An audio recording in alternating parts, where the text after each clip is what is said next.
Hello, everybody.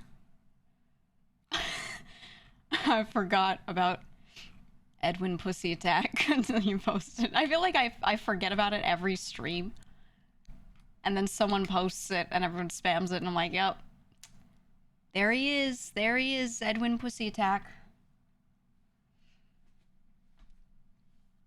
That is an emote with like 5 layers deep of lore. And it's just and I like that we put it in this chat without all of you knowing exactly what it is. You just get it. You just get it. We had that or yeah, Bun Groove is so good. You're on mobile. It's funny because like we've always had really rancid emotes as far as like some names. And I like it because we've always had some mobile viewers and we would always make fun of it. We'd be like, oh, mobile viewers, take this, and we'd start posting like weird emotes that they couldn't see because they just see words. And then despite that, okay, despite that, I still have a growing percentage of mobile viewers.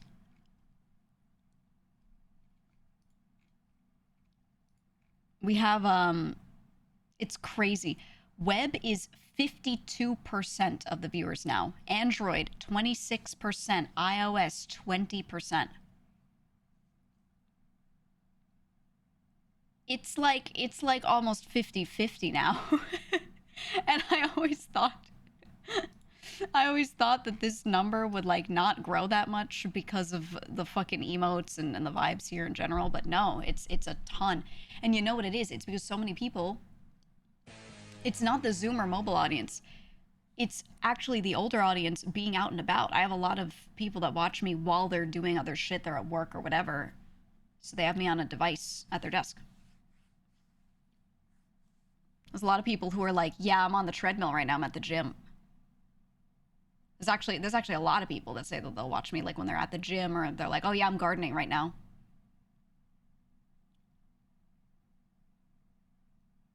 Can't watch it in government workstation. Exactly.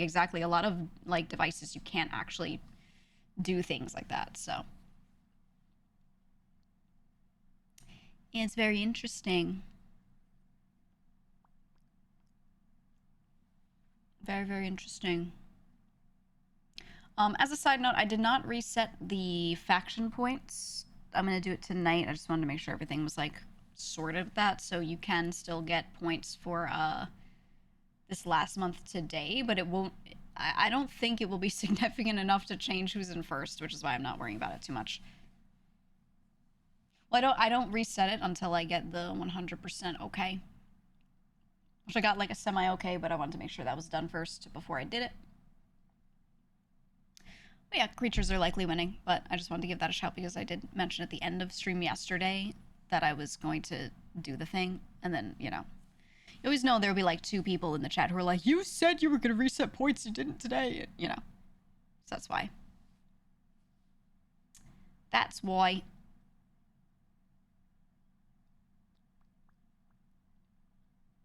Anyway, we are here. It's Sunday. Thanks for joining yesterday. We did a little walk around. Do you guys want me to do walkarounds often, or do you just like the occasional one? Yesterday, I didn't caffeinate, so I was like vibing.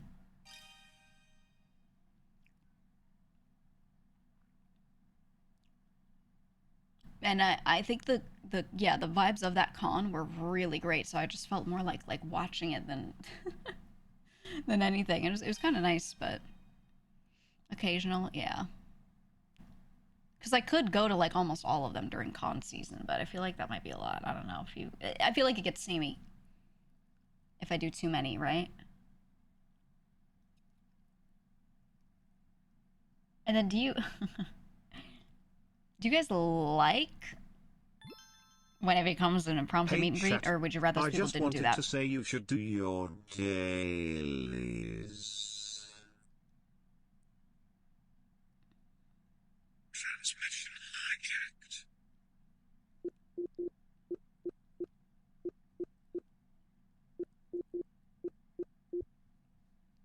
Uh-huh.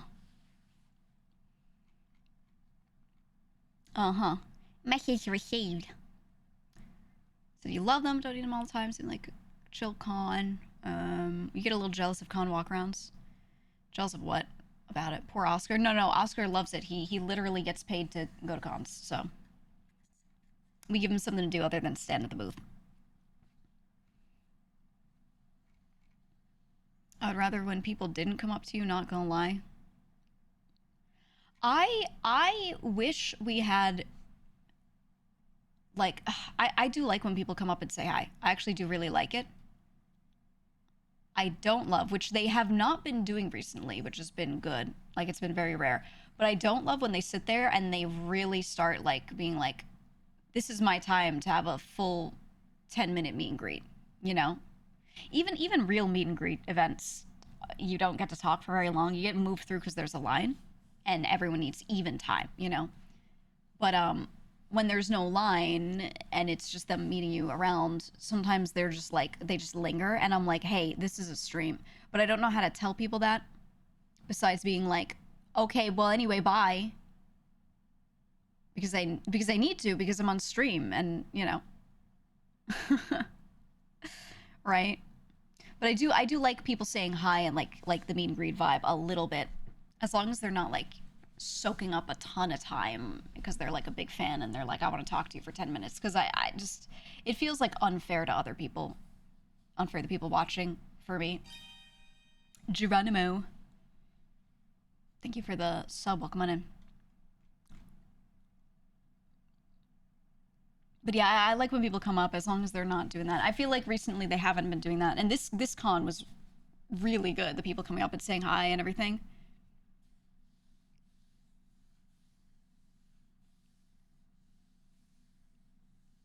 Random thought, maybe the Vshojo channel could stream the actual meet and greets. I've thought about streaming the actual meet and greets, but I think people are nervous enough about it. Like my observation is when I do meet and greets, people are like freaking out.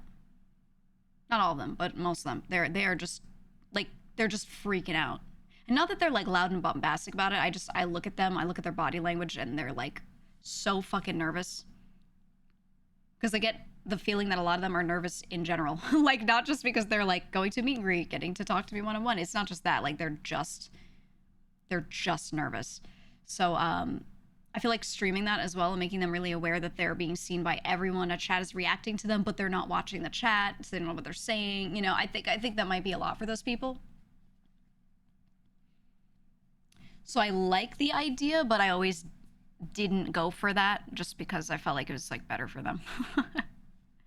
I want them to be as comfortable as possible, and I know just like doing the meet and greet, they're gonna be nervous, so I'm trying to not like layer it, you know?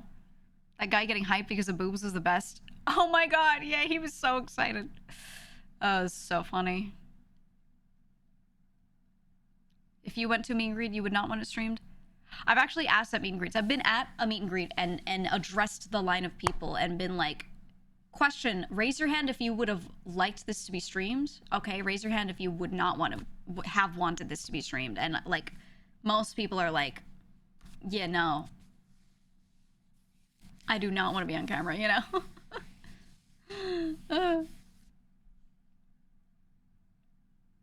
Look at how some vendors react when they realize they're on stream, so people aren't there to suddenly get recorded. Yeah, exactly. That's what I'm saying. I think meet and greets are better not stream because it feels more special for the person who got the chance to have the meet and greet. Just my 2 cents. I think so too. I mean, they're there to get to talk to you, not to become content, not to. They're there to meet you. Like, that's what it's for. So you know, because when you have large communities, there's no chance to really do that besides a formal thing like that, you know. So it's nice and it's rare. So, you know. Some might also show up to be on a stream. Yeah, like that's the thing. You never know. After the incident, Mouse's recent meet and greet, it's probably best not stream it. What happened? If you're able to say. I know something out. I never heard what it was. Is it like an interview or do y'all just shoot the breeze? It depends on the person. Guy said hurtful things to her. Oh, okay. Yeah, I feel like people are gonna do that no matter what, but they're way more likely to do it if they think people are watching. That they people who do things like that, people who are like open haters, they a lot of the reasoning why they're doing it is for like validation. Yeah, it's attention, that kind of stuff. Like it's really, really, really like just them being unwell. So I think it's better to not give them a chance to like do that. Wouldn't catch you being a hater, IRL. Yeah, it's like really sad, but you know. But yeah, it's one of those things where I'm like, it's better not give them the platform. Much better. Much, much, much better. Some people want attention whether it's negative or not. I know, I know. That's what I'm saying. Like, it's just one of those things where, like, you can't do anything about it. They want what they want, and you can just stopgap it, you know, as best you can. What can you do, man? What can you do? The whip? Yeah, we're gonna use this thumbnail to bait people in, and then when they say something weird, we ban them. That's the game for today. That's the game for today. Yesterday, a streamer at DreamCon had a heckler come up to him and say shitty things, and then 10 minutes later, they wanted to pick with the same streamer. I know, I know. I know. People are fucking crazy, man. They're crazy. They. I don't know. I don't know. It's all on stream. Mm hmm. Mm hmm. I think, you know, streamers have it tougher than a lot of other folks because we do so much shit live. So it gives a lot of people chances to be weird and feel like they got us, you know, because they're like, ooh, they had to react to it live and everyone saw or something. I don't know. It's just it's sad. Why does your model have a whip in the first place? Because we have two weapons, because we're a vampire hunter in this outfit. We have a whip and a gun, and it's very Belmont. Do you not look at the art? Someone who doesn't know the lore. Is there no consent issue with streaming meet and greets? Yeah, no, you can stream anything because the venue you're in is public. I think the only time it becomes an issue is if you are in a private room and you don't disclose that it's being streamed. But if it's in like a non-private area, like you're out and about at a convention and you're at a booth, those people were already going to be walked past by people streaming and all this stuff anyway. It's already a public forum, so you can stream like anything at that point. But then at the same time, yeah, if they're going to a private room and the intent is like this you would think it's private, you have to at least disclose it, but you can just do it, and then it's on that person to decide if they want to do it or not, you know. Gone to PAX several times. They tell you all over the place to expect to be on camera. I mean, a fuck ton of people stream conventions, and a lot of them are tiny streamers. They're streaming to like 3 people, but like there's so many people that just walk around with a phone and a ring light and a hotspot, a mobile hotspot, and they just go around and stream the fuck out of it. So, you know, even if you're not really going to be seen by like a ton of viewers, not every big streamer is going to be walking around the con all the time. You still get that. Oh yeah, convention vlogs. That's true. That's true. Is that still popular? Do people still do that? I don't know. I don't know. Con probably has a photo image usage policy anyway. They almost all do because I mean they're filled with cosplayers and all these things. It's just how it is. Yeah, you said there were always trolls during live broadcasts. Was gonna be more common with streamers because there's naturally just more live shit. Yep. It's really common. I mean, what can you do? Right? What can you do? It's a public space. Everyone wants to be a streamer. Everyone's going to stream and vlog everything. Unless you're literally in Japan where they have laws against that, you know, You're always going to be seen. So, and that's kind of why I have thought like, I might as well stream the meet and greets, but I still don't, because at least if they're just caught on a vlog for a second or a stream for a second while someone's walking past, it's not the entirety of their conversation, you know? So I think it's better. There are also people that ask for a lot of personal advice from me. They'll be like, hey, I want to know what I should do with this, or that thing. And it's, sometimes related to streaming, sometimes not. But there's a lot of like detail and nuance to the context they give me when they ask the question that I don't know that they want to say. Like, sometimes it'll be someone who's a streamer, and they're a small streamer, and they're struggling, and they're like, it just makes me feel this way. It makes me feel like shit. I want to know how you deal with XYZ. I don't know if they want to just like say that on a stream, right? Versus just asking me at a meet and greet. So there are things like that where I'm like, maybe better to leave that out, right? I think. I also get a lot of people that just come up and they're like, I just want to say I love your content and that's all. Goodbye. Like there are a lot of those. The con's been fun. I've been having a good weekend. And there you go. And that's the whole meet and greet for a lot of people. So, it'd be a cool idea for a YouTube video for us to submit questions for. Yeah, I wanted to do. My editor got so sad. So we've been actually planning this for a long while, where at some point I was going to post on Twitter and be like, hey, ask questions, I'm going to answer them in a video.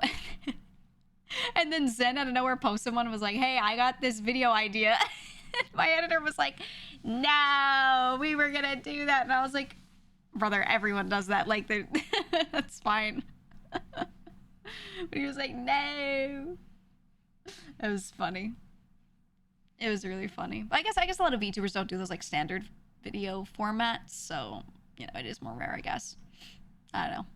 Shit was funny as fuck. Funny as fuck.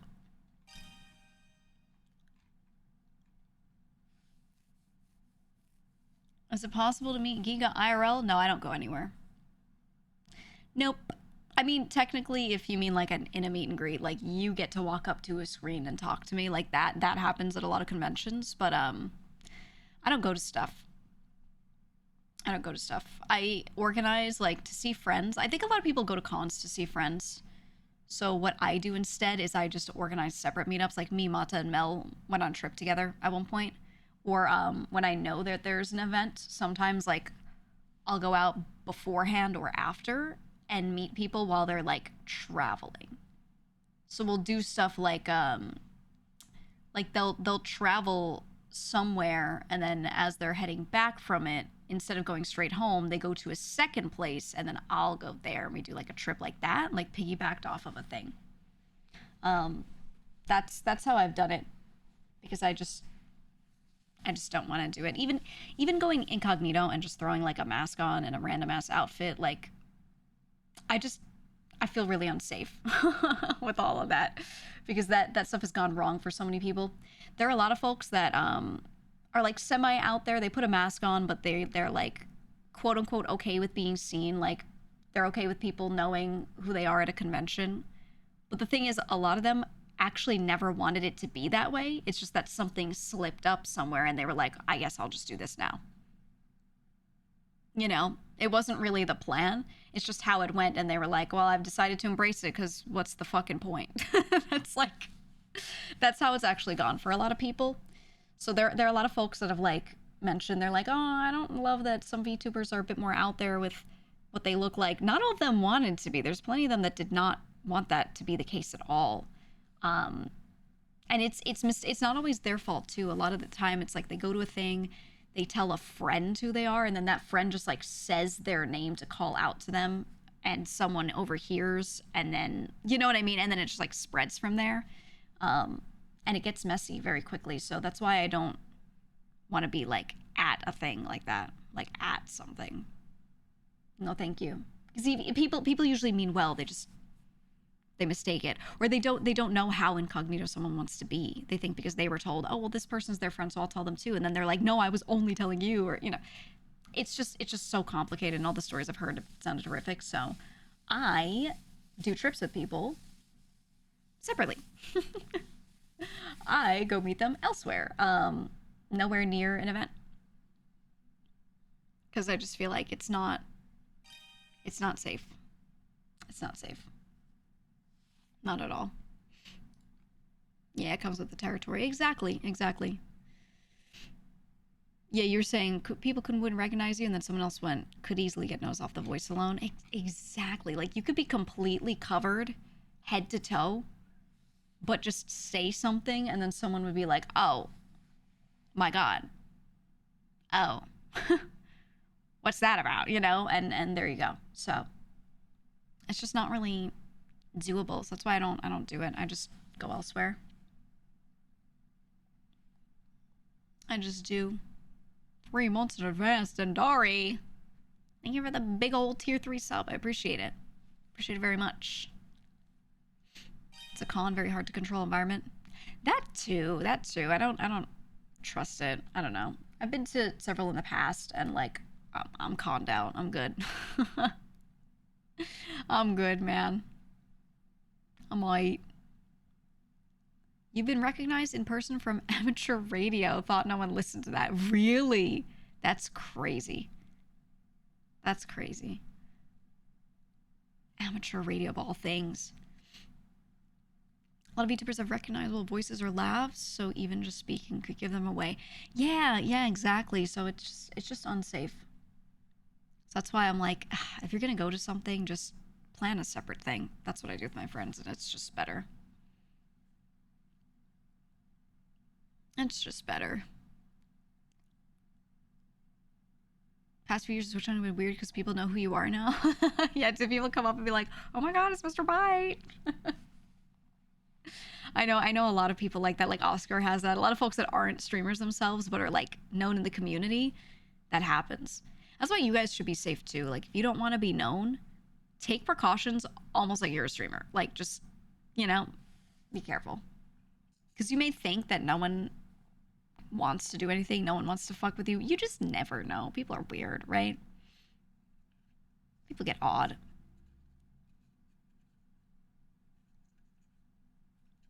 You've had people come up to you and shake your hand to thank you for gifting subs to their Oshi. That's crazy. That's funny though. They should say thank you because you give them free shit. You literally support, I don't know how many people's ad-free viewing when you gift subs, So, honestly, they should. Like, I always say it when people gift a lot of subs. I'm like, chat, say thank you if you got gifted a sub because you just got something for free. And you should be nice, But they actually should thank. That's good. It's good. Amount of people approach the walk-alongs like, yo, Oscar is growing. Yeah, there's a lot of people that they don't even call out to us. They're just like, oh my God, Oscar. It's funny as fuck. You hesitate to use the word community when there's business elements? I disagree. I think there's a business and then there's a community that's formulated around it. I think there's both. Like, the community are these people, right? That's why I say, like, I'm a part of the community, but I don't go, I am the community, right? Big difference, in my opinion. More people at cons should wear masks anyway. What do you call it, a ugly? What do you mean? What do you mean? Yeah, no, I agree. I see when we were like doing the walk around, I would see someone be like, achoo, like out in the open on people, and I was like, ugh. Remember the golden rule. Cover your ass, don't overshare, and stay away from golden corral. Or golden karma is coming. That's right. That's right. The top 3 rules of this chat. Exactly. So the algo is rigged to give only to inactive accounts that can keep slop in the ads. Tinfoiled. If they did that, I would not be surprised. I would not. However, I do see a lot of active viewers get hit by this up, so, You are the community manager? No, that's Oshi. I make him do that work. He's the one who has to do that. In your head canon, Gigi's a streamer behind GEEGA. I like that. Yeah, let's go with that. Let's go with that. Yeah, you wouldn't be surprised if you've gotten gift subs randomly before. I've seen that a lot where I've gotten random gifted subs to channels I don't watch. Dead to Roth. Oh my god. Thank you for the 20 gifted subs. It's huge. Huge. Please put the whip down. No, it's the bait for the day. No one's taken it though. I'm waiting for like a random weirdo to come in and say some out of pocket shit and then we ban them. We haven't had any. It's been real interesting. It will happen. I mean, at some point you would think. Maybe. The day is young. We're 40 minutes in. We're a bit into the stream. Maybe. There's a user named Ham and Cheese Sandwich. Yeah, they've been here a lot too. Yeah, we have some weird usernames. We got George W. Bush Big Naturals is a recent one. I saw them in the chat earlier. Got some good ones. Yeah. Got quite a few. It's a great name, right? It's a long one, but it's solid. Yeah, there they are. Yeah, you tagged them. Yep. Exactly. So you thought they reworked gifted subs like 3 summers ago? Because one day I got like 7 random gifted subs and most were big Vshojo channels, but it was just a fluke. What do you mean it was a fluke? One of your favorite things about streaming is watching people fumble a vibe check.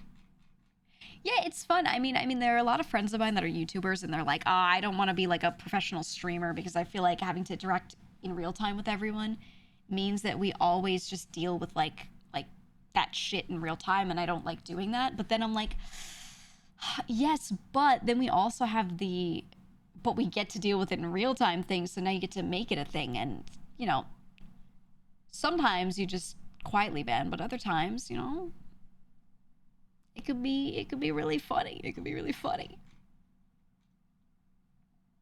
I don't know.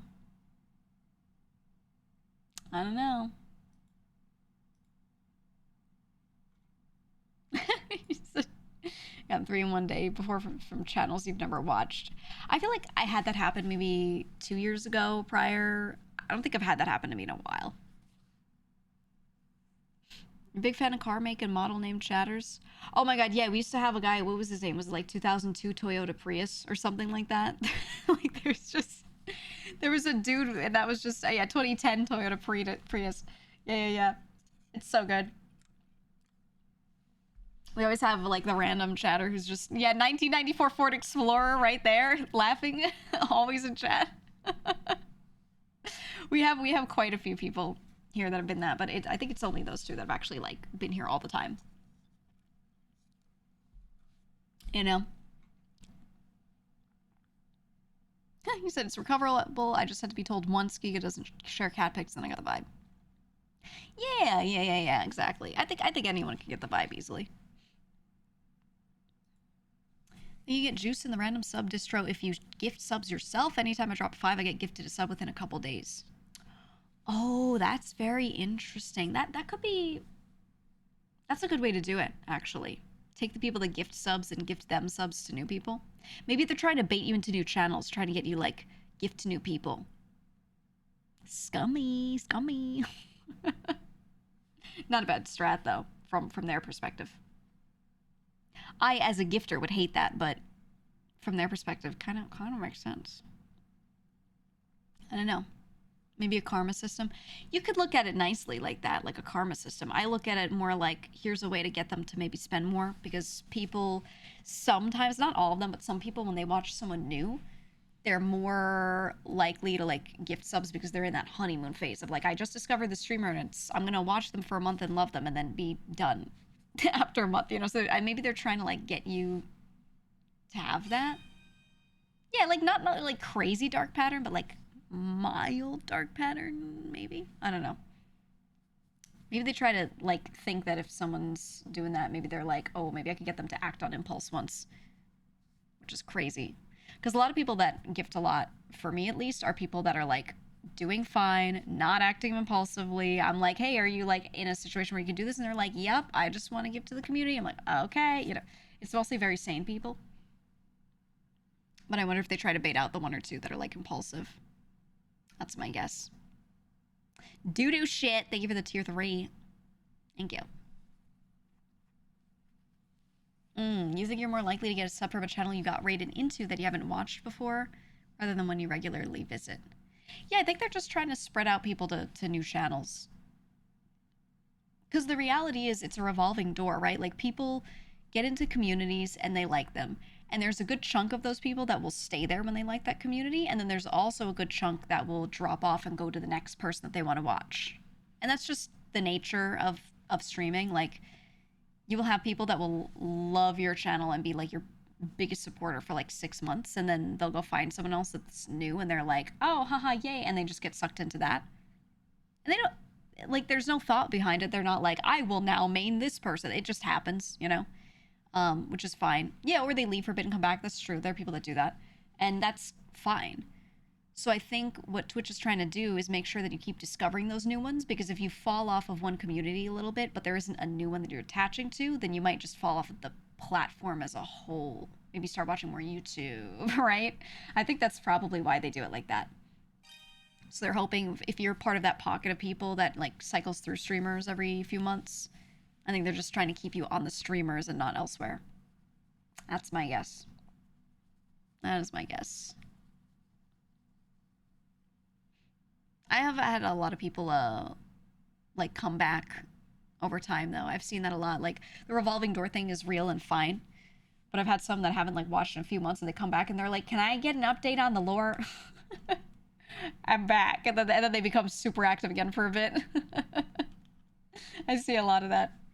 It's like when people play a game when the game's released and then they like go through a phase, like how some people have a Minecraft phase. I feel like streamers, it's like that, you know? Where you have some people that are super dedicated to it and will always stay, and then you have a pocket of people that will go through phases. It seems to be how it is. That seems to be how it is. I'm in my GEEGA era. Yeah, exactly. Exactly. You have lore? I mean, I guess they just want to know like the meta of the stream. Like, they're just like, what have we been up to? What are the inside jokes? What have I missed? Because things move really fast here with the meta. When meta chatters come back, right? I'm sure you see it a lot, Nick. There's still a lot of people that used to watch that stuff, Nick, that like don't even know that I have the alt channel. So they think I straight up like gave up. It's funny. It's funny. I think GTA is like that, right? Like, people fall off of it. They watch when it's popping, and then like when things slow down, you see all the GTA streamers, like all of them, their communities shrink for a bit. And then a new thing releases and boom, everyone's back in droves, and it's so volatile. It's crazy. It's crazy, man. But I think personally, I think it's healthier to go through phases. Same thing with content, to go through phases with content. If you do the same thing all the time, I feel like while that can be comforting to some people, I feel like it's not good for the streamer, like for their mental. I feel like you should change things around, go through phases, whatever, bring your community along with you for that, for whoever wants to do it. I think genuinely it's just so much healthier. Because I know a lot of people that just do the same thing and have been doing the same thing for years and years, and that's too much. That's too much. I don't know. I feel like it breaks them all down. Like, I know some people that are I know a lot of people that are only RP streamers, and a lot of them who've been doing it for years, some of them have needed to take like an entire year break because they're just so burnt from doing the same thing every stream. And when stuff is popping, people are on streaming like 12 hours a day every day because it's so hype and you don't want to miss out on anything, blah blah blah, you know. And they burn themselves. And I feel like that's the same with a lot of games. When there's like a competitive season, you see Dark and Darker pop off and people are playing 12 hours every day, the community's popping, and then they burn out, you know. It's crazy. So you need to like go in and out, have a phase, and then find something else. I feel like you'll go crazy otherwise. You'll go insane, man. There's a streamer you watch who's been playing Super Mario Maker 1 and 2 for about 8 years. Oh, there we go. They look so dead on the inside. Yeah, yeah. It's insane. Absolutely insane. Yeah, it gets stale and boring for the streamer too. That's what I'm talking about too. It's mostly for the streamer. I feel like it's healthier for them to like have their thing, get into it, but you know, do some other shit sometimes. Do some other shit. I don't know. Then they feel the pressure of not letting people down. It becomes a vicious cycle. Yeah, I think it's a mix of it's either not letting people down or making sure you're, you know, keeping your community a certain size so that like you can live. Because let's say you're a streamer, you play Apex competitive season starts, and you're scrimming, and you're like just a Masters player scrimming against people, and people are watching, and you're doing Apex every day, and you're up at like 2K viewers because it popped off. But then the season falls off. People are watching other new games that came out. You go boom down to 500. If you based your livelihood on being at like minimum 1K, like what you're paying for and all that, you kind of have to stick with it. Because if you go switch to something else, you might go down even more and it becomes like unlivable. You know what I mean? So I think for a lot of people, they don't have a firm enough baseline because they only did one thing. It's so volatile. It's a rough spot to be in. It is because I kind of don't blame them for sticking to that one thing. I think they should try stuff occasionally to try and like break out of it a little, get into other communities, network with people and do things with them, something. But it can be really rough for them. It can be really rough. Yeah, Minecraft streamers struggle with that. They do. I've made friends with a lot more Minecraft streamers nowadays, and yeah, it's really tough. Like the Minecraft watching community is filled with a lot of people that truly only care about Minecraft. They will not look at anything else. There isn't a single variety streamer they watch. There isn't a single other game they watch. They only play Minecraft. They don't play other games. It's really heavy in the Minecraft community. So yeah, for them, they have a super hard time doing anything else. It's crazy. Do you feel it's easier to establish a community as a variety streamer or specialize in a category or specific game? So it's doing variety to like grow to start out is the hardest. It's the worst for growth. It's to the point where you almost cannot grow on variety. You have to have a thing. But the thing is, you don't have to have like one single game be your thing. If you're good at one, I think it's good to build off of that, but you need to at some point pivot and start mixing other stuff in if you want to like long haul it. But yeah, no, variety gives people no continuity with what you're doing besides you the person. And it is so hard to sell people on you the person when there are a billion other you the people on the platform. You know, the thing that makes them choose to click on you versus others is like, what category are they in? What's their title like? You know, that kind of stuff. Not like you, because every stream is a person playing games, right? So yeah, variety is the hardest to like make that work on, but you can do variety with a flavor. So like a lot of the stuff I did early, you know, obviously I was VTubing. VTubing was new. There's a lot of people that would come in just because I was a VTuber. However, on top of that, I also did a lot of games that were nostalgic. So I played a lot of GameCube era stuff. And for my first like year, I wasn't really going and playing like every new release. I was like replaying all of Pikmin and things like that. So I got a lot of people coming in because they liked that I liked that. And even when I started playing new stuff, they knew I was the type of streamer they could sit there and be like, I like this new game you're trying. It reminds me of, and they could bring up some old game and they know I'll know what it is. So, you know, that's kind of like how you can add a flavor to it. Like I was still doing variety, but I was just doing like playthroughs of old stuff. Return to Pikmin Stream 1. I've talked about it. I do actually really want to redo all of Pikmin. I do. Also, starting a second channel for variety content seems some people do this. I think that's good. I think like I have a second channel, right? I have an alt channel. I sometimes do random shit on it, but it's mostly GTA RP, because I went through a really long GTA RP arc on this channel, and I knew at some point I wanted this channel to be variety again. I did not want to like pivot forever and be gone forever, you know? But I wanted to stick out that arc for as long as I had a lot of fun with it. And then once it became just like me chilling and gaming and not me like making crazy content out of it, then I would pivot. So that was what I did. But what I did was I started an alt channel, and I moved over not all my, but a lot of my time where I play on off days where I wasn't streaming on my main channel, I'd go play it on there. And that's, you know, that's what I started doing. So I think doing the opposite, like if I had said, fuck it, I'm gonna just play GTA every day for my main content and then do variety on the side, I could have easily opened that channel and made that variety, which is what I think the people who have never been variety streamers before, like for me it's different because I was variety and then did GTA for a while, still mixed in variety and then went back to it, you know? For a lot of the RP streamers, they've only ever done that. I think for them, making a side channel for variety would be cool. However, there's so much nuance to this, you don't have to. Let's say you stream every day from 2 to 6, and you play this one game, whether it's GTA or whether it's like League, Apex, whatever it is. Let's say you have a regular stream time, and you want to add some variety. But when I say add, I mean add, like extra hours.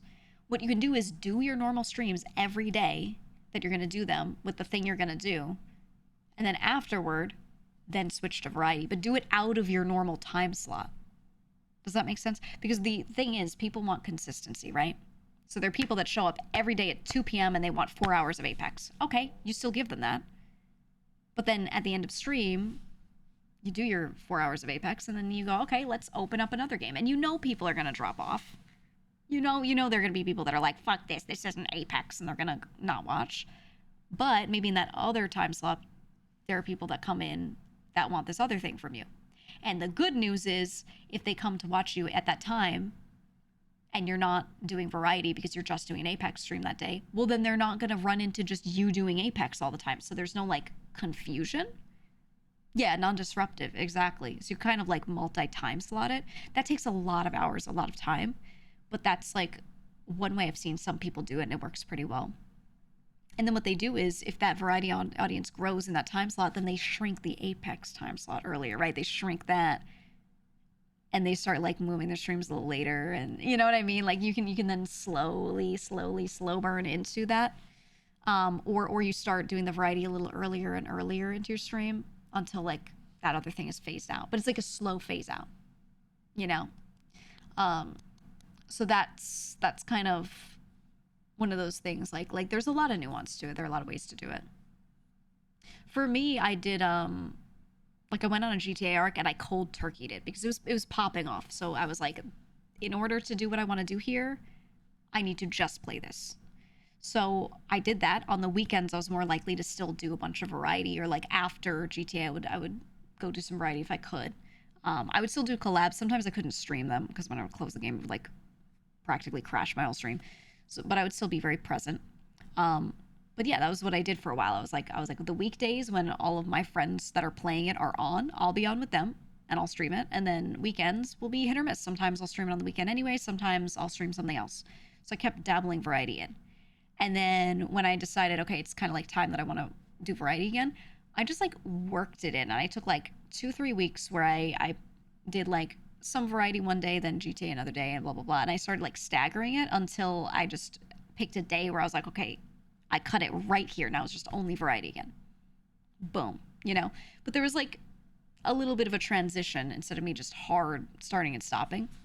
And I feel like you have to do it that way, you know? But yeah, that was how I did it. That was how I did it. And I mean, for me, I always had a variety audience to begin with, and a lot of the people that watched me play GTA were there beforehand and already watched the earlier iteration of the server that I didn't play on. So they were familiar, and like, you know, like there was a lot of overlap, so it didn't really matter for me that much. But I've seen some other people do it, and it's a slow transition. Can you add Delver to screen and hit him with the whip randomly? Send me a Delver PNG, and I'll put him on the screen. Send me a PNG. He said, how do you keep being consistent if you're autistic and have ADHD and fail to follow a schedule? Well, then you're never going to make it, and I'm not going to be nice about it and try to pretend. You need to follow a schedule. It doesn't matter how you do it. If you are autistic and have ADHD, then maybe you need to come up with ways to make it work for you. You need to do some weird strats or something. But that end result needs to happen, or you won't get the things you want. That's it. That's it. You just might have to find methods. You can't just like be like, oh, I'll just be consistent now, you know? Like, it doesn't happen like that. You have to change your habit and routine.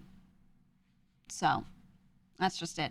I do find for a lot of people that have ADHD, etc., a lot of my friends that are streamers have issues with staying on routine, but they're able to kind of make it work anyway because they have that pressure of there are people waiting for me to stream. And that external pressure, that social pressure from their community makes them feel like they're letting them down if they don't do it.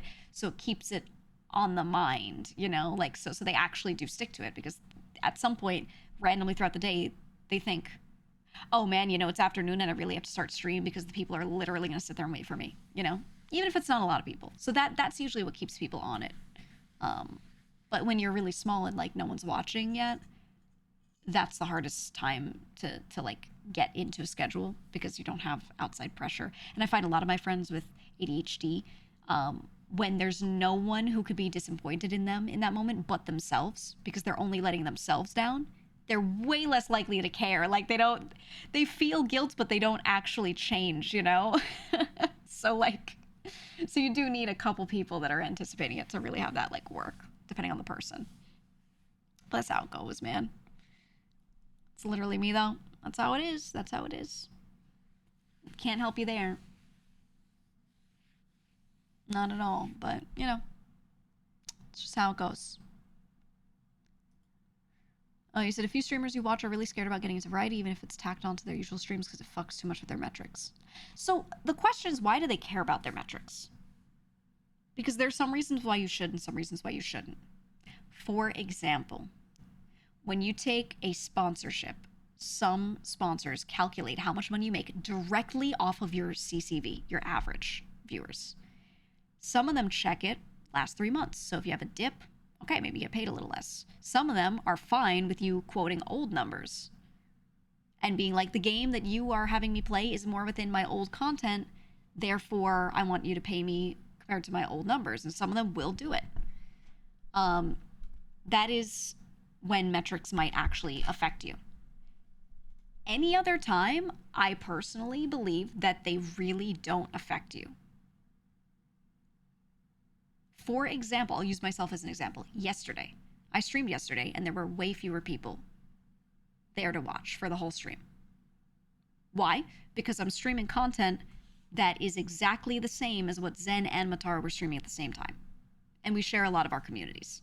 So they're just going to watch one POV because we're all watching the same Discord feed, talking to the same person in the same call, right? You don't need multiple POVs. So people are going to pick one, and typically people just go to the largest streamer when that happens, right? I knew this, but I streamed it anyway. Why? Number one, I like to have my own VODs of things. Number two, did I lose anything? No. No, my core audience, a lot of them were still there. Number one. Number two, ads still play. I still get ad revenue.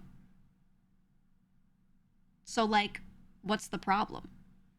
If I have a day that looks not so good and it brings, like, the average down for the month or something, that doesn't really affect me that heavily.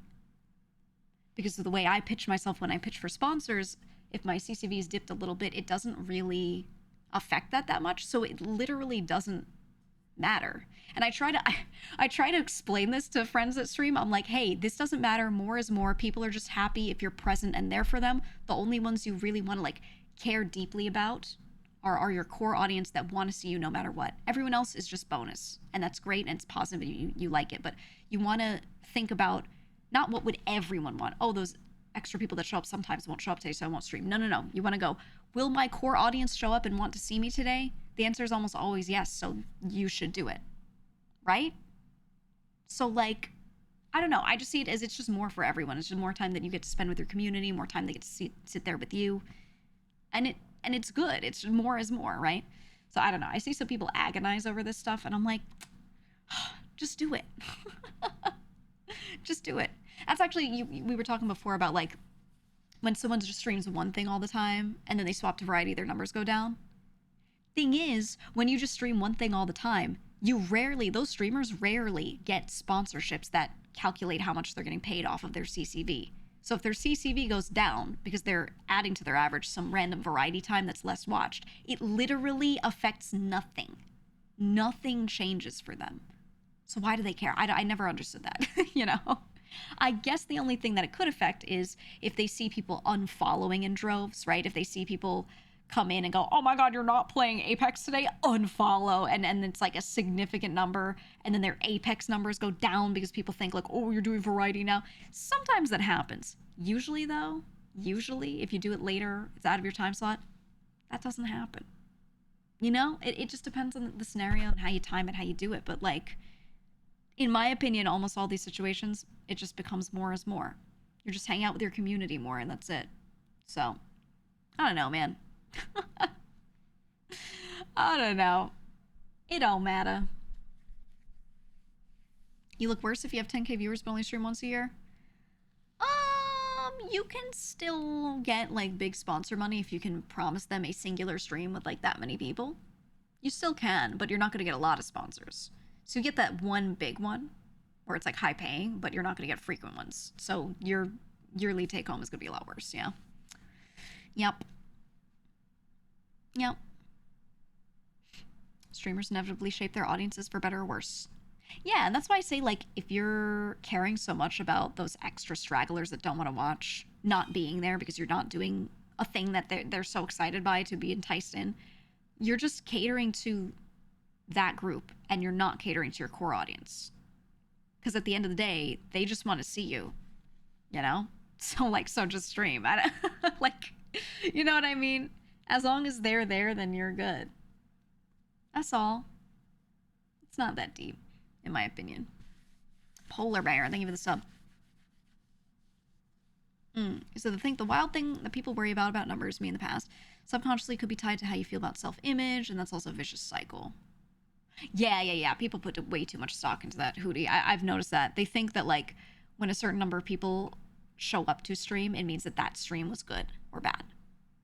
Which is crazy, because there are way more environmental and external factors that have to do with whether or not people come back that day than if the content is good.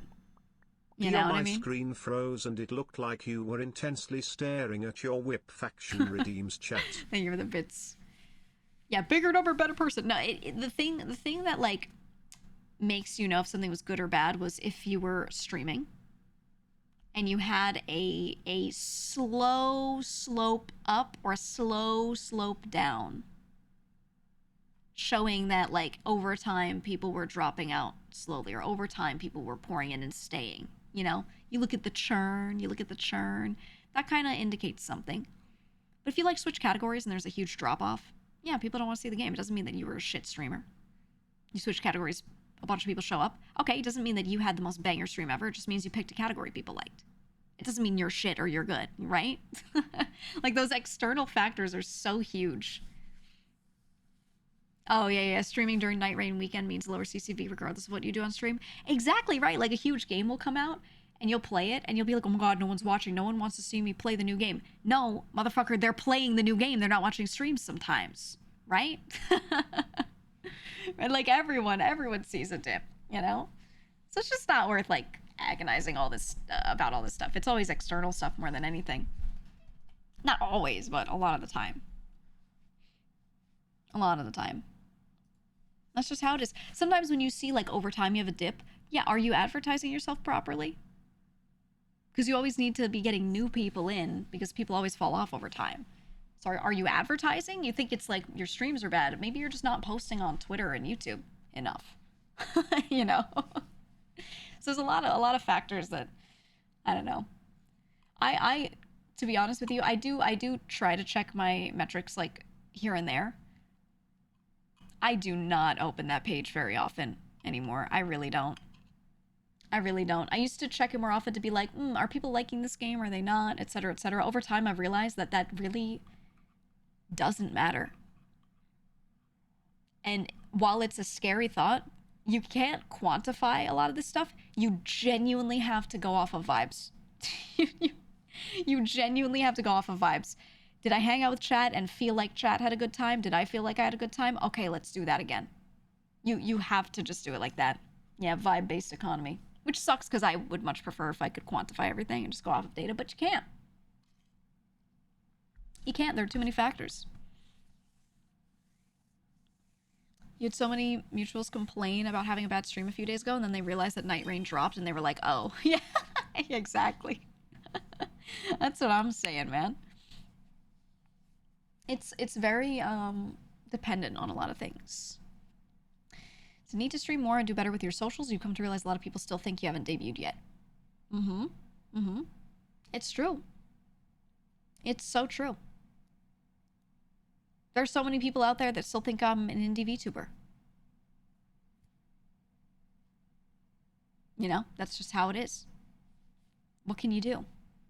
Tattoo it on your forehead? I have joined this group. You know? Man, what can you do?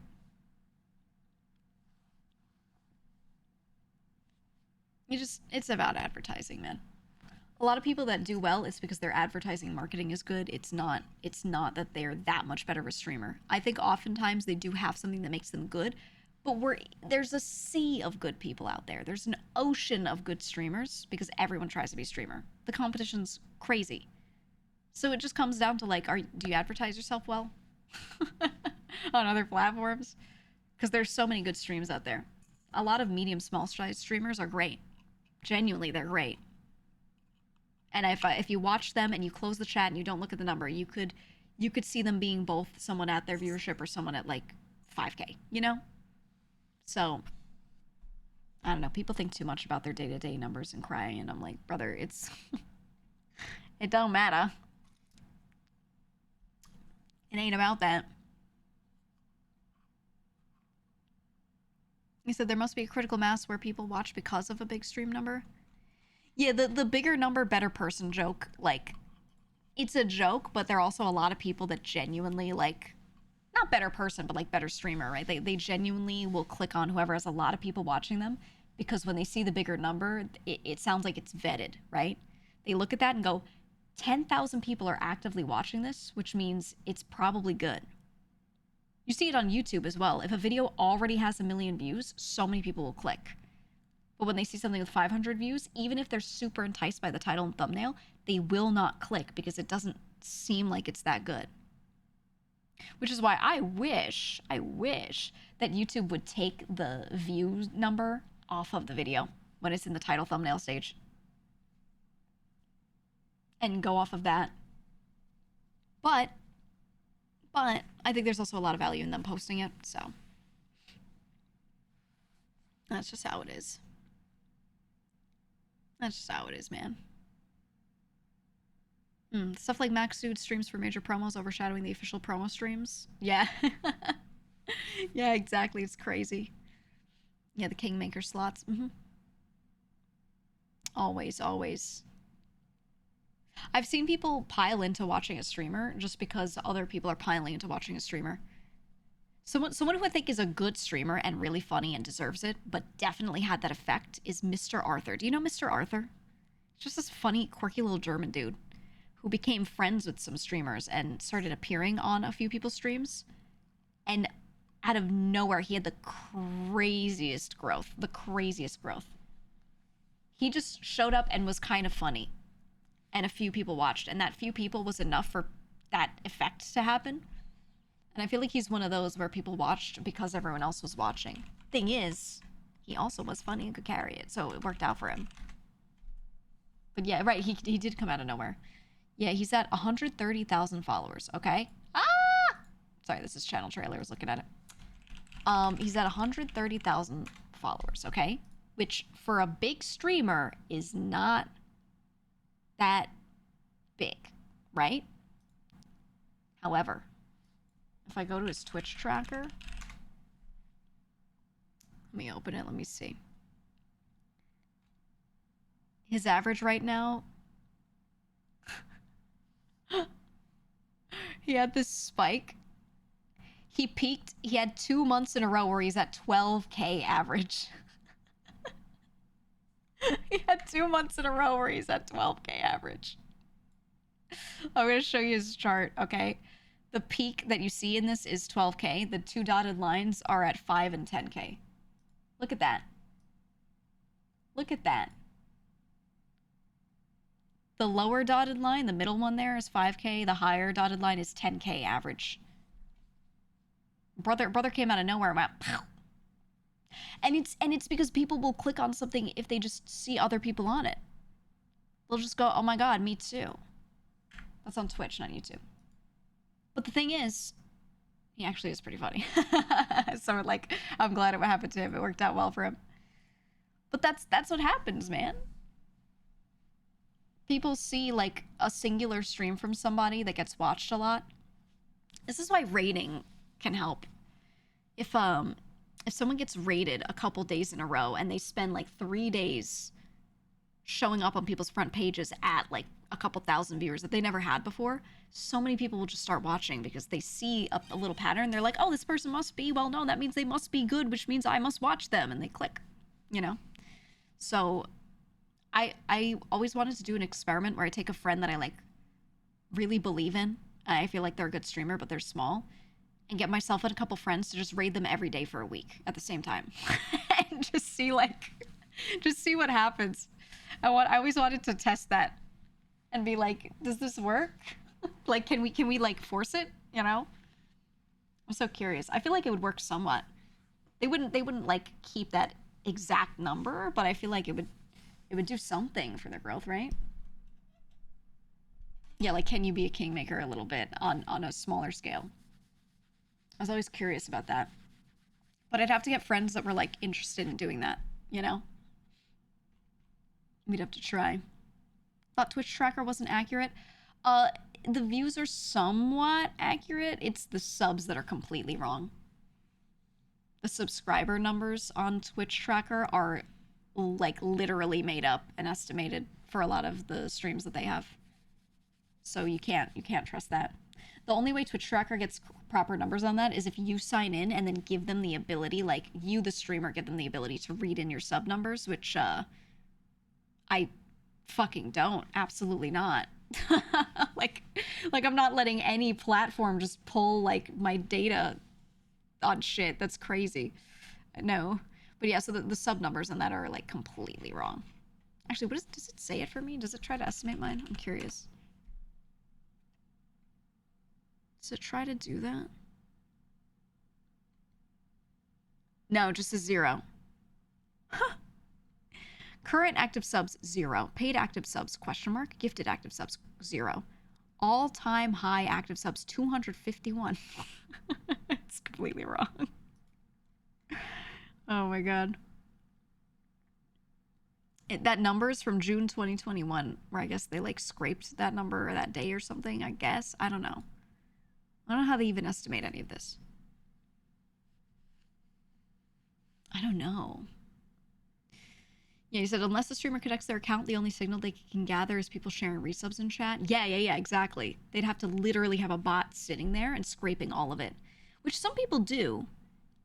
But there's also a lot of stuff that there's like no there's no indicator in the chat for it, so. Was that the leak? Yeah. It might have been. It might have been.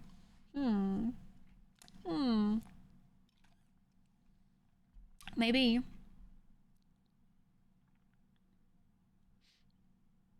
So an odd question about raids. Is it bad for a streamer to ask the other streamer if they want a large raid? I was wondering how many might feel anxiety from a 1K raid.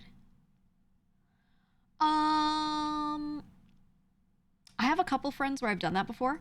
I've asked them if they're like cool with big raids, but it's because they have in some way, shape, or form in front of me said or indicated that they don't actually want to grow that much, or they're like, this is just my side thing and I just like keeping a comfortable small community, like it's a hobby for them and they purposefully don't want to grow. So if they've said something like that, then I've asked and been like, do you want this or no? But if they've never made any indication either way, I don't care. I will just raid them because I'm just there to help out. You know? The answer is almost never going to be no. But there's some people that have said something about that. They're really infrequent streamers, so when they stream, they're just streaming for their friends and not really for like a lot of people, you know. So for those people, I won't raid them usually, or I'll ask. I will. Social Blade is the one that keeps an estimate of subs and revenue. Oh, that's right. I think theirs is like really wrong though. Let me see what theirs says. Does it say it for my Twitch?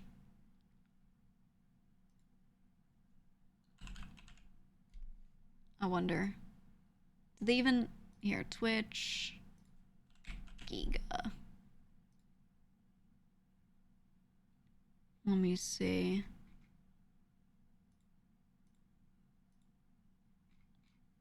Do they say anything about subs? They don't say anything about sub numbers. Not for me, at least.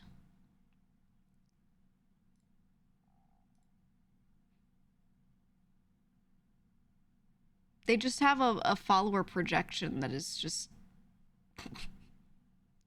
literally based off of your current shit, completely linear.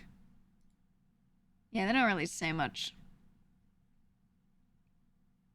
Yeah, Twitch Tracker has a special deal with Twitch. That's why Twitch Tracker is the one I tell people to use, is because they actually do have a little more access to things than other sites do. That's why the viewer numbers are like very correct mostly. But yeah, everything else, nah.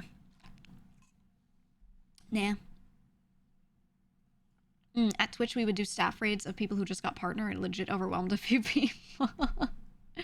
Yeah, it can be rough. I try to make sure I raid friends that aren't VTubers where I can, because I think the VTuber community is very generous, very intertwined, very community heavy, and we all raid each other, so we're used to getting raids. But a lot of people that I know from other communities, they're not used to a community that raids each other all the time. A lot of smaller streamers never get raided. Like never. Because they're not part of any wider community like that. So if I meet someone and they're like not the type of streamer that would get a lot of raids, I try to raid them where I can here and there, because I feel like they just don't get that at all, you know? Social Blade be like estimated revenue $100 to $1 million. I know, it's crazy. I remember someone coming into this chat, this was like a year ago, and they were like, I heard your estimated net worth is something. It was like some high number. I was like, what? They were like, yeah, some site said you make this, and I was like, number one, impossible for any site to ever know that. Number one. Number two, that's crazy. It was some sort of high number, and I was like, this is not... No. Yeah, God, I wish. Exactly. I was like, yeah, please. I would love that. A more billionaire. It's something crazy. I can't remember where they said it was. Some site. I don't know. It said, you still must have the skills to retain people's attention, to maintain the viewer attention long enough during a raid to leverage gregarious behavior, though. Yeah, no, that I always say it like streaming success is two-part. You need to get people in, make people know your name and click on you. But then you need people to actually want to stay. And that's the second part, where most people are like, you know, it's a bit tougher. That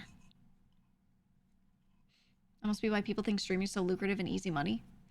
Yeah, I think it's really bad for us when people are given that impression. If you do the math, it legit takes a lot of monthly subs to be able to live off of just subs. Yeah, and the thing is, live it off of is assuming that this is like next to a career that has job security.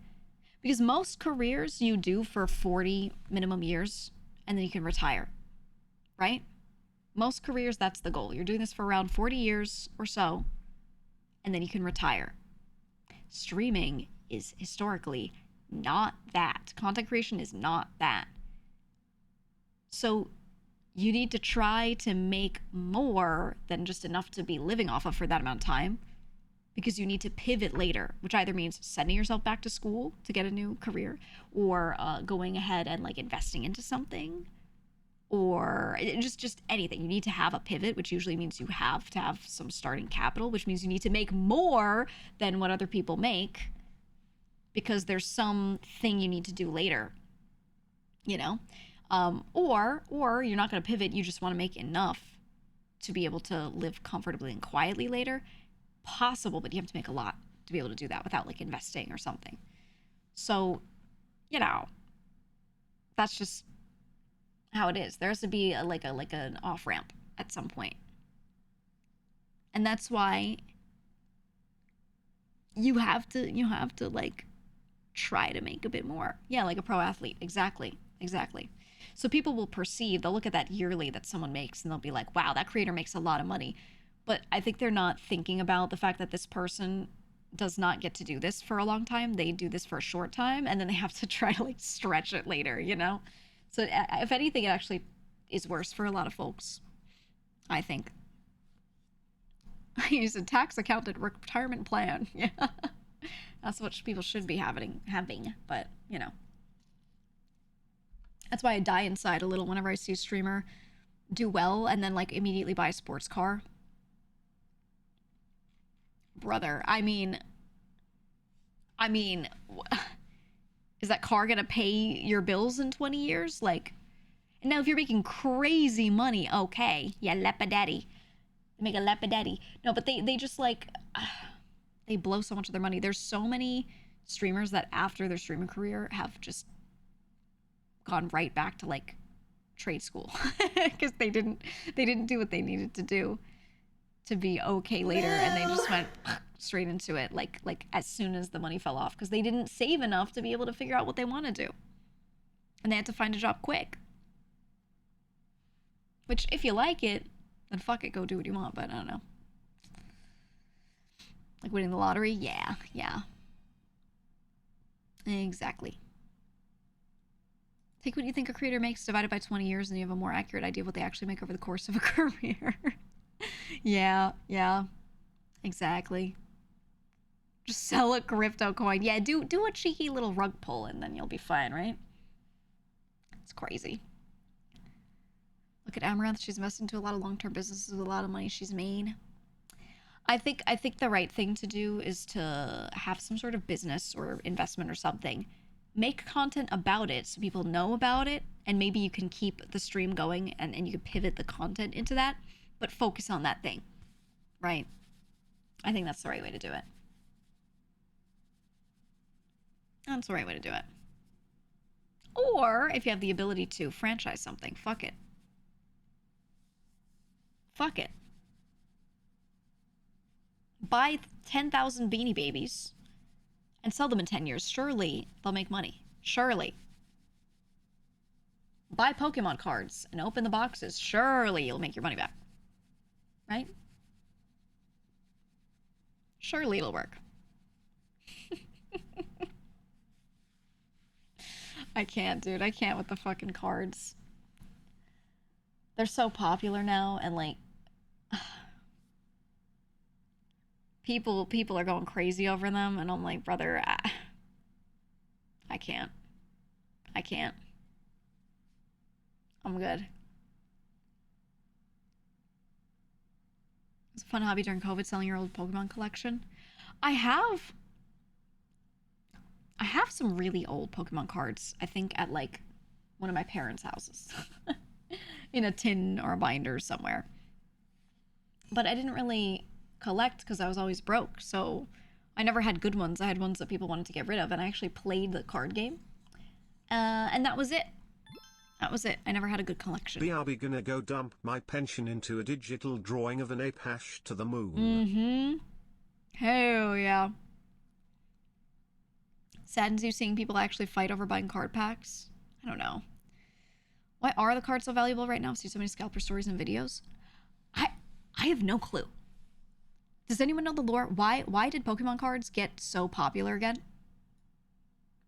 I think it is just because streamers started opening them on stream and YouTubers started opening them in videos. I think personally that's what it is. Yeah, artificial scarcity combined with pack streams. Yeah, okay. Sounds about right. It's a supply thing. Brother, I should just start doing that with my merch, okay? Every company says MOQ 200, MOQ 500 for every product. I should buy 500 of a thing and be like, we only have 20 and sell it for $50 each. This standee, we only have 20. And then sometime later, oh my god, new limited run, we acquired 20 more. Yeah, and I write a unique number on each. Boom. Boom. That's what I should be doing. Limited. Just print more. So limited. I would do limited runs of things if I could get these people to just sell me a limited quantity, which the best I was able to do was when we did WeebCon. I was able to get 200 of each card. There were 2 metal cards, metal collectible cards that we got. We got them numbered. And I was able to get the MOQ down to 200 of each. There were 400 cards total because there were 2 designs. And I was like, guys, it's limited stock. It's 200. It's not really that limited for this community. That's actually a lot. You know? But it was still limited. But, like, there are so many merch companies where the MOQ is minimum order quantity. You have to order at least 400, 500 of an item for them to sell it to you in bulk at all, and then for you to resell as merch. And that is just like, it is so rough. It is so fucking rough. Where was it advertised? Because I never saw them for sale. We posted about it in the chat every day for a while. They were on the Novel Horizon store. They were. It was this link. I don't know if are they. Do we still have some stock up? Let me see. Limited time merch. Yeah, we have a few of each thing. They're not. I don't think anything was fully completely sold out. And I didn't want to like take them down after a certain amount of time and be like, oh, they're all gone, limited. You know, I was just like, if there's still a few, leave them up there. But there you go. There you go. Hearing the Brick talk about the business behind things like Orchid Age is always fascinating to me. It's so much more work than people realize. Yeah, it's a lot. Posters are so sick. I love the posters. I love the art. Genuinely, like I've loved all of the merch I've done. I think out of all of the art pieces I've gotten and sold as a merch item, these are my favorite. These are my favorite. Because the art is good, but also it's so like, it's like on brand. It feels very in character, and it feels very, if I were not a VTuber and this were just some random ass character, you would look at this and you'd fully get the vibe of whatever they were about, whatever they were from. You know what I mean? It's just well done. It's well done. Just got the GEEGA versus Boris poster. I love it. I love how the Hunt Week stuff came out. Oh, it came out so good. When we were talking about doing the poster, I could have made it like a giant poster of myself. But we had just done the Inquisitor debut, right? This outfit, which has a poster of me. And then I knew we were working on some other stuff that was just going to have me in it. So I was like, I really want something that feels really like Boris focused. And I was thinking about the splash art, the box art for most Monster Hunter games. And I was like, you know, we just need to do it. We need to go all in on a giant Boris. You framed yours? Yeah. Yeah, it came out really good, right? It's clean. Let me show you. In case anyone hasn't seen it. I'll show it. It's so good. Here. That's the product image for the poster. It's like me about to fight a giant Boris. It's so good, man. I wanted something because when you hang something on your wall, I like it to feel like a movie poster in a way, right? Like it belongs on a wall. I like this one. It came out so fucking good. So good. You would have picked up a postcard size one? See, I never sold postcard size stuff because I always thought, because I don't buy postcard stuff typically. I have a few frames that have postcard sizing, but for the most part, I have like bigger posters. So in my mind, I was like, would people really want this? But then over time, I've heard more and more people say that they actually do like smaller ones. So I'm like, shit. Maybe I should do that. Maybe I should. Bigger poster, better person. I have what I do is I have a couple of frames, and instead of putting every poster that I own on my wall all at once and crowding it, I just stack the posters. So one of them is in front. I put that in the back of the frame, close it. So one poster is being shown. And then occasionally when I'm like dusting or cleaning, I'll take that down. I'll take the poster that's in the front and I'll move it to the back so the next one is shown and then put it back up on the wall. So I like cycle them. And that way, you know, the room feels like it's changing every now and then. That's how I do it. That's how I do it. Because most posters come in a couple of standard sizes, so I just have a couple different frames for that. But that's how I do mine. Because I'm pretty minimalist, and I don't like the walls being covered in shit. Some people like that. They like the maximalist look where the wall is just tiled in posters, or they like having a lot of frames everywhere, but I just like one thing on a blank white wall. That's just me. So that's how I do it. That's how I do it. You started swapping yours after I mentioned doing that? Yeah, it's good. And it's nice because I like feeling like something shifts. Almost like it's getting redecorated a little bit, but it's just a poster. But the posters have wildly different colors in them and different vibes, so it's nice to, you know, move them around. I do that, and then I also do that with desk mats. So if I change posters around, I have a couple desk mats, and I'll swap those. And I find that like, it just changes the vibe of the room without me doing anything crazy. I like it. You have a line of postcard-sized frames along your windowsill. Yeah, I think more people do that than I thought because I myself don't. So yeah, I might do more like postcard-sized things in the future.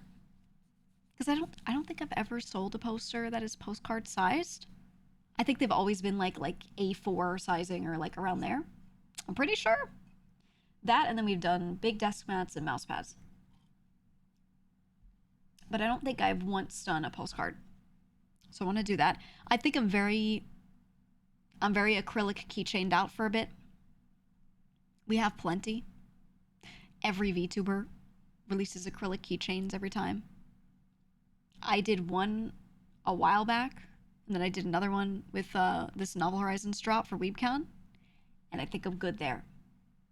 I do not want to release an acrylic keychain with every fucking drop. I feel like it's too many. I own too many of my friends, and I don't know what to do with them. I'm so tired of them. So I just hang up mine, and then I have a spot where I like cycle some of them in and out, and that's it. And they just stay in a drawer for the most part, which is, you know. You save up for a potential figure someday? You should. Yeah, I'm like looking around the room. I would like a couple more figures of my friends. I think it's really hard to find many people that will make figures. There are like 2 manufacturers and that's it. So I would like more figures of some friends, but that's kind of it. And I don't want a lot, just a couple. Just a couple. You need like 15s to know where your keys are on your key ring. Yeah. Well, good news. The Boris key ring, the 3D printed one, or it's not 3D printed, it's injection molded. I don't remember. The 3D one from the Hunt Week stuff is getting done very soon. That's almost done. So those should be sending out June and July. So you should have them for the summer, which will be nice. I hate doing shit on pre-order. I've decided never again. I hate pre-order. I hate it so much. I want to make things, I want to order stock of them, throw it on the store, and leave it on the store until the final one sells. Pre-ordering to my dick, I hate it. It can die. I understand why people do it. It's very valid. The only time I want to do it is when something is properly made to order, right? Like this Boris keychain. If it was the sort of deal where it was like, we'll make as many as are ordered, okay, yes, then pre-order makes sense. Outside of that, fuck it. No. We had to because of how close this debut, the Monster Hunter one, was to the one before, so we didn't have like the lead time. If it weren't for that, no. No, no, no. Having stock day one is a smoother experience for everyone. I just yeah, and I feel like the hype is gone. Because like for me, I knew I wouldn't have another outfit planned while these things were still getting made and sent out. So I was like, okay, so the most recent outfit is still that one. So it's fine. It's wonderful, right? But imagine if I like had 2 more outfits that debuted in the meantime, and you're still waiting on like Boris stuff from Hunt Week, you know? I just feel like that sucks. So after this, I don't want to do it. If I can avoid pre-order, I will.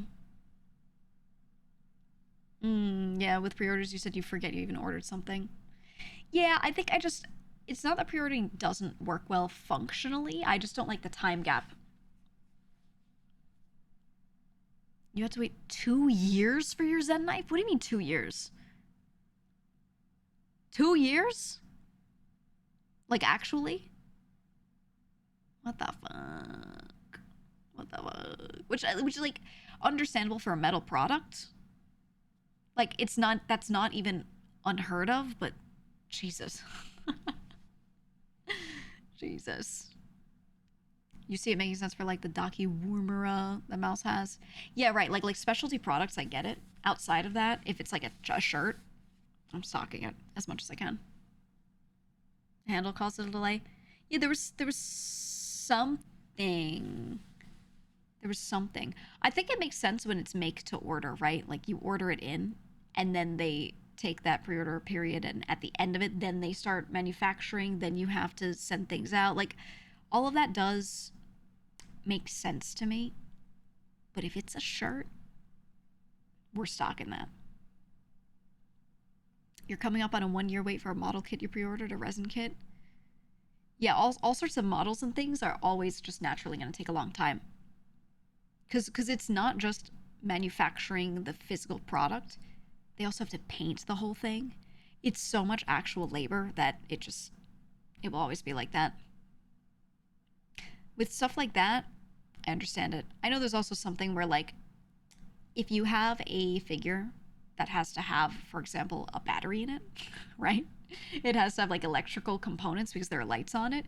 That throws so many wrenches into the both the production and the shipping of it, especially. You end up with so many hoops that you have to jump through to get that over the finish line. And it's doable, but each little thing, oh my God. LEDs make it so much more. Yeah. Yeah. It's so much. Yes, shipping lithium stuff. Exactly. So stuff like that, like, you know, you'll make a thing, think it'll be fine, and then you start going through the shipping stuff, and oh man. It's just a lot. It's a lot. You said more than once you pre-ordered VTuber merch and then you weren't very interested in it by the time it arrived. Yeah, that's the thing. I want people to, like, order a thing, be excited about it, and then just get it while they're still excited, you know? As much as possible. So, for me, you know, that means like what we did with the Inquisitor debut, trying to do that. When's the first VTuber car? Hey, people have been making custom wraps, actually. You have to do a custom, but I've been watching people do it. You waited over a year for a Tenma mug, emailed them, and got a shipping notice the next day. Man. I remember working with one company a long time ago when I was indie, and people pre-ordered stuff, and a lot of it was priced higher than I wanted, but because it was made domestic, it had to be. So I was like, all right, whatever. It is what it is. People ordered it, and then there were people over a year later that still hadn't received a t-shirt, sweatpants, basic ass shit. That should just be, you get the order in, you print it, you send it, you know? And I was like, what is happening? I remember the desk mats with that company were not the same desk mat for everyone. So the art was the same for everyone, But for some of them, the print was like, it was a silhouette. It had this red background and it was a silhouette. But it wasn't a completely black silhouette. It was black and gray. So the art could still be seen. It was like manga, but like dark, you know? When I got mine, it was almost entirely a black silhouette. I couldn't even see the art. I just saw the outline. And I was like, what the fuck is this? I had to take pictures and send it to them. And I'm like, no, it's not the lighting. The one I received, I can't even see myself on it. Number one. And then number two, there was supposed to be like stitching on the outer edge, right? There was supposed to be stitching on the outside of the desk mat. Mine had none. Half the people that ordered it got one with stitching, half the people did not. And I was like, why aren't we using the same product here? What do we... Huh? I don't know. It was just like one of those things where I was like, man, I can't. So, needless to say, I didn't work with them again, and a lot of people didn't either. Yeah, you said you waited a year for your damn hoodie. By the time you got it, it was too hot to wear it. Yeah, I was excited for those hoodies too. I don't know. What can you do? What can you do, man? And the problem is you have to try these people. You have to try these companies and see how it does, which means you have to do merch with them to see if they're good. And when you talk to other people and you say, hey, have you worked with them? Have you liked them? A lot of the time people tell you, yes, things have been good. And then you go and try the same thing and it's not good. Like the merch provider that I was talking about before that I worked with previously, I was told by so many people that they did well with them. And then my experience was awful. And I was like, what? Huh? I talked to more people. Some other people also had bad experiences. And I was like, what's going on? And it was just really inconsistent. And you know what it is? You know what I think it is? Not only do a lot of them just not know what they're doing, I think the bigger issue is they do a couple lines with a couple people, and now they think they know what they're doing. What they realize is they can handle a couple of things at a time, but they can't handle having a fuck ton of clients at once. But they just keep taking in new clients. Now they're slammed with orders because they don't understand how scale works. And that is where they fuck up. They grow too quickly, yeah. Too quickly isn't a thing depending on the company, but for a lot of them, it, ends up being real. This is because none of the streamers have worked with real businesses before, so they have no comparison metric. Yeah, I've realized I can't rely on, for anything, this is no offense to anyone, but I cannot rely on my peers recommending something to me. I can't. I just cannot rely on anyone's recommendation, because literally every recommendation I've gotten from anyone, there's been something that contradicts it in actuality. So I just can't. I don't know.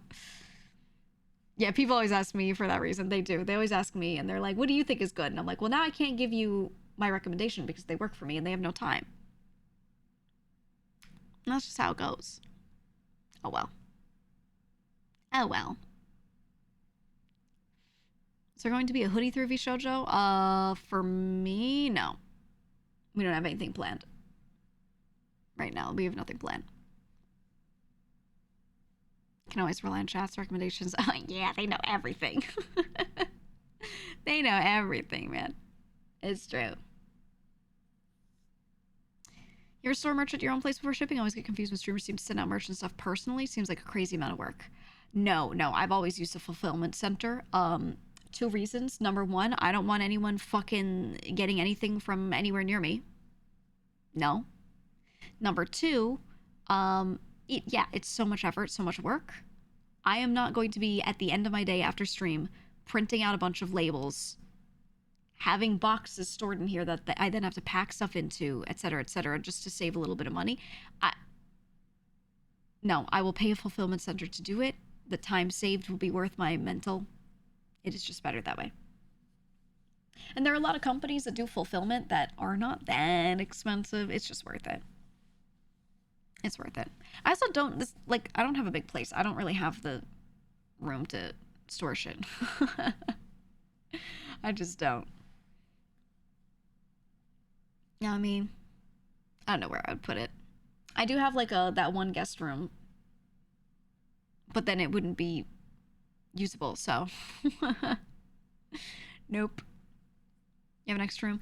Yeah, but I'm trying to get someone to live in it. I'm not trying to turn it into a merch room. No thanks. No thanks. Have Amelie stored in one of her wine cellars. No, she's also had absolute nightmares with merch too. She has. Spray him, chat. Spray him. We had someone come in for it. Spray him. We were waiting for it. You're happy with the work Bricky's done on the merch front? Yeah, and the thing is, like, with him, he's doing really well, but he's still, like, not super experienced yet, right? Like, so even for me, I'm still, like, a very wait and see kind of person because I need to see someone do well for some time before I feel like I wanna like do a huge thing with them. I would still do some stuff with him because he's done really well with like Mata stuff, you know. But if I didn't like know him personally, I would be wary still because I'd be like, no, I have to see them do this like 10 times before I believe it, you know. Now it's different because I actually know him, right? And I know very well people he's worked with, so there is that extra layer. But he's mentioned the growing pains. Yeah, and that's understandable. And that's stuff that everyone will deal with, you know? That's normal. It's just a matter if they bounce back from it. And that's why I never want to be someone's first merch drop, someone's third merch drop. I want to be their 20th merch drop, you know? Or even more. I don't want to be like a guinea pig. I've been a guinea pig for too many things, and I'm just no.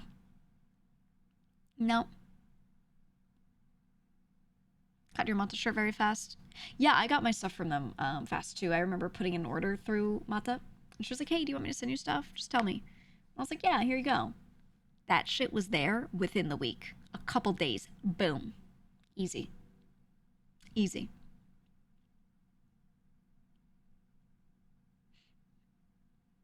You love the Inquisitor merch?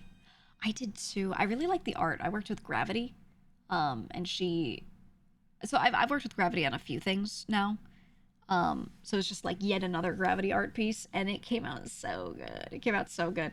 I wanted something that was less like anime character in the middle of the scene, and I wanted more on the side because it was for a desk mat, you know? So I wanted it to be positioned the right way, and I was like, I need someone who could do like a really nice background, make a nice scene, have it be dynamic, but like, how do you make the middle of the piece interesting when the character's on the right, you know? But Gravity did a really fucking good job. It was really, really, really good. I think the desk mat might have sold out. We still have some stuff from that. What do we have? Yeah, we just have the poster, the shirt, and the standee left. We don't have any of the desk mats or mouse pads left. That sold out the fastest. But it was this one. This one. Look at how good it is, man. They got the assignment, you know? I was like, if I make this like, we have a wider version of it, and I was like, look, I want this to be visible on the right side where the mouse is, and then I need the rest to be like good, but it'll be covered by a keyboard. How do we make it interesting? And Gravity just went, hold my beer, and then like shit this out. And it came out so nice. Got the shirt and it's comfy. I was really happy with the shirt. Yeah, the shirt was good. I actually loved, I worked with this artist, Matt, who I've never worked with before, to do a graphic for the back. And I loved the way it came out. I loved the way the art came out. Something that was really important to me is, okay, there's a bunch of black in the art, right? But the shirt is black. And I was like, I want the edges where there's some black in the art to be negative space, meaning nothing printed in that space. So the black t-shirt shows through. I don't want a slab of black ink printed for those parts. And that is exactly what we did. So like, if you look at this, like the clouds, there's just nothing printed there. Like, didn't it come out so good? And I think I was just going to keep using the 999 as a motif instead of like plastering my face and name on everything, you know, make it subliminal. But it came out so good, man. But it's super comfy. I have mine. I like it. It's nice. Thank you for that. Yeah, a lot of people are really into the stuff being a little lower key, so I want to release a shirt that just didn't have me on it, but if you know, you know. Sign on the back is so appreciated. I I like it better. I think I like a shirt with a busier back than a busier front. I think. I think that's what I trend toward nowadays. I don't know. I just like it. So I've been trying to go with that. Oh, you thought it was going to be numbered at first? No, no, no, no. It's because it's my level.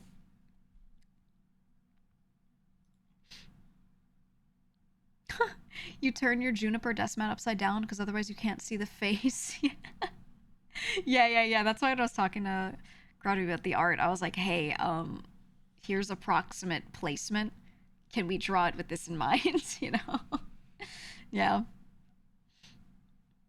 Like the back print because you can choose to incognito it with the jacket or something. Yes. Whereas when it's like super loud on the front, you wear a little jacket that's open, like a zip hoodie or something. And then you just got like some anime girl's boobs like peeking out of the front of your shirt. And it just, I mean, you know, what do? Zip it up? You zip up the jacket so people can't see it. It feels like a waste. And then you can't wear the shirt out ever. So, you always rock them in the front. Some people do, but a lot of people don't at the same time, you know? So I try to consider that. Try to release a little bit of both. A little bit of both. You only buy a sweatshirt if it has a back pattern? Yeah, me too. I agree. Like Mouse's Apati shirt. Yeah, I like the way that collab came out. It was really good. Really good.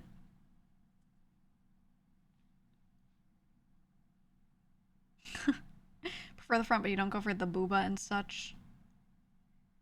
Yeah, I mean, it's hard to make things tasteful depending on the outfit of the character, in all honesty. But then, even then, like, the outfit and the whole design of the character is the brand. So it can be really hard to put things on a shirt and, like, keep that stuff out of it. You know? That can be really difficult because a lot of the time, again, like, the whole outfit is part of the theming. Like, you just need it there. So, I don't know. It's tough. It's tough. If your brand is booby, it might be hard to make it not booby. Exactly. And there's nothing wrong with that being the brand, but it just makes it so some merch is like, you know, not the most publicly wearable depending on the person. Right? Or some people would wear it casually, but they wear t-shirts at work, but they can't wear that t-shirt at work, you know, so it becomes not usable most days. You prefer to buy plushies if the streamer has them as merch? Yeah, I like plushie merch. I like posters because again, you can like display one at a time, rotate them in the frame. It doesn't all take up too much space. I really like figures. I really like figures over standees. I like standees too because I do like that I can display a lot of them and like it's not too crowded. But I want a nice figure. I don't know. I'm looking over at what I have. I like the standees as long as they're not huge. Sometimes they're huge and it feels weird. I'm like, this should have been a figure. Standees are accessible. Yeah, that's the other thing is when you buy a figure, like, you could do one figure here or there, but if you release like 10 figures in a year versus 10 standees, who's going to be able to afford that? You know, it's crazy. Surprised phone cases aren't more of a thing. There are too many unique phone models. And the problem is, most companies, when you order an item from them in bulk to then resell on your store, they'll be like, oh yeah, you want to print this phone case? You need to buy 200 or 300 minimum of each. Otherwise, we just don't do this work. They always have a minimum order quantity, an MOQ.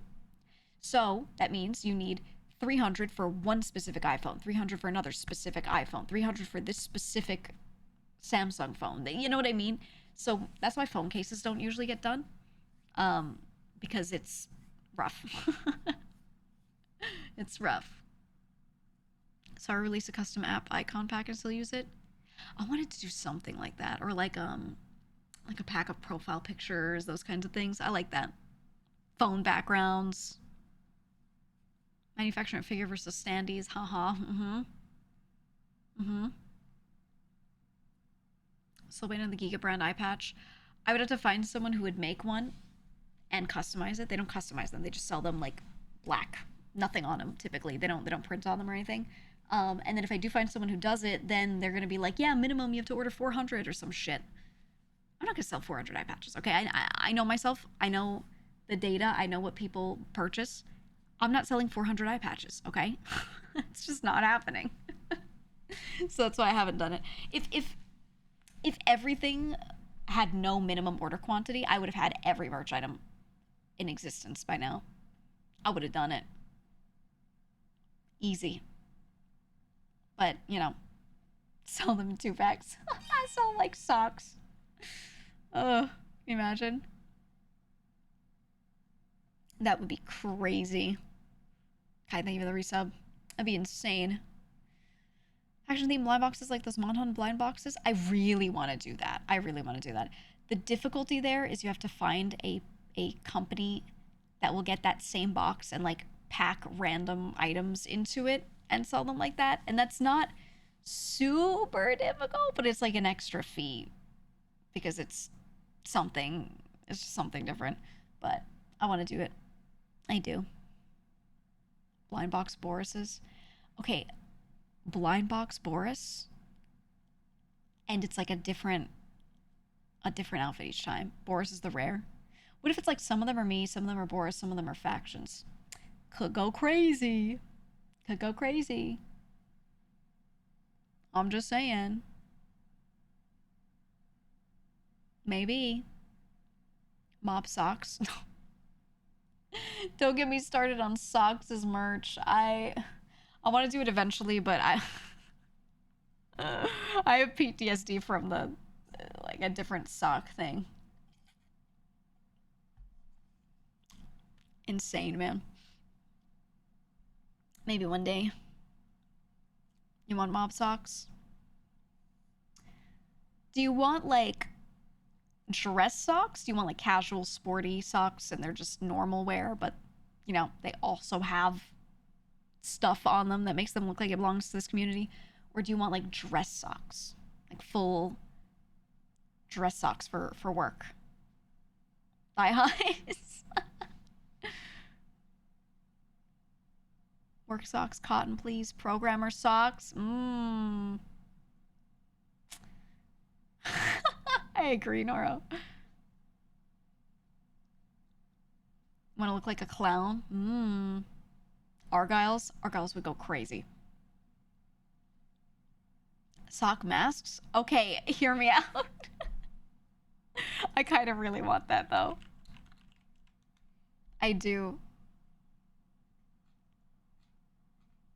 I do. I've been thinking about it. I've been thinking about it for a long while. Actually, let me write this down because there's one thing I want to send someone.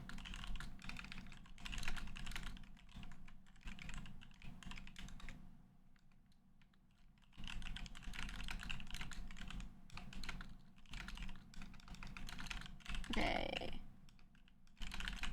There's idea 1, and I'm writing down idea 2. There were 2 things I meant to send to somebody that I didn't. I'm sending them right now. I'm sending them right now.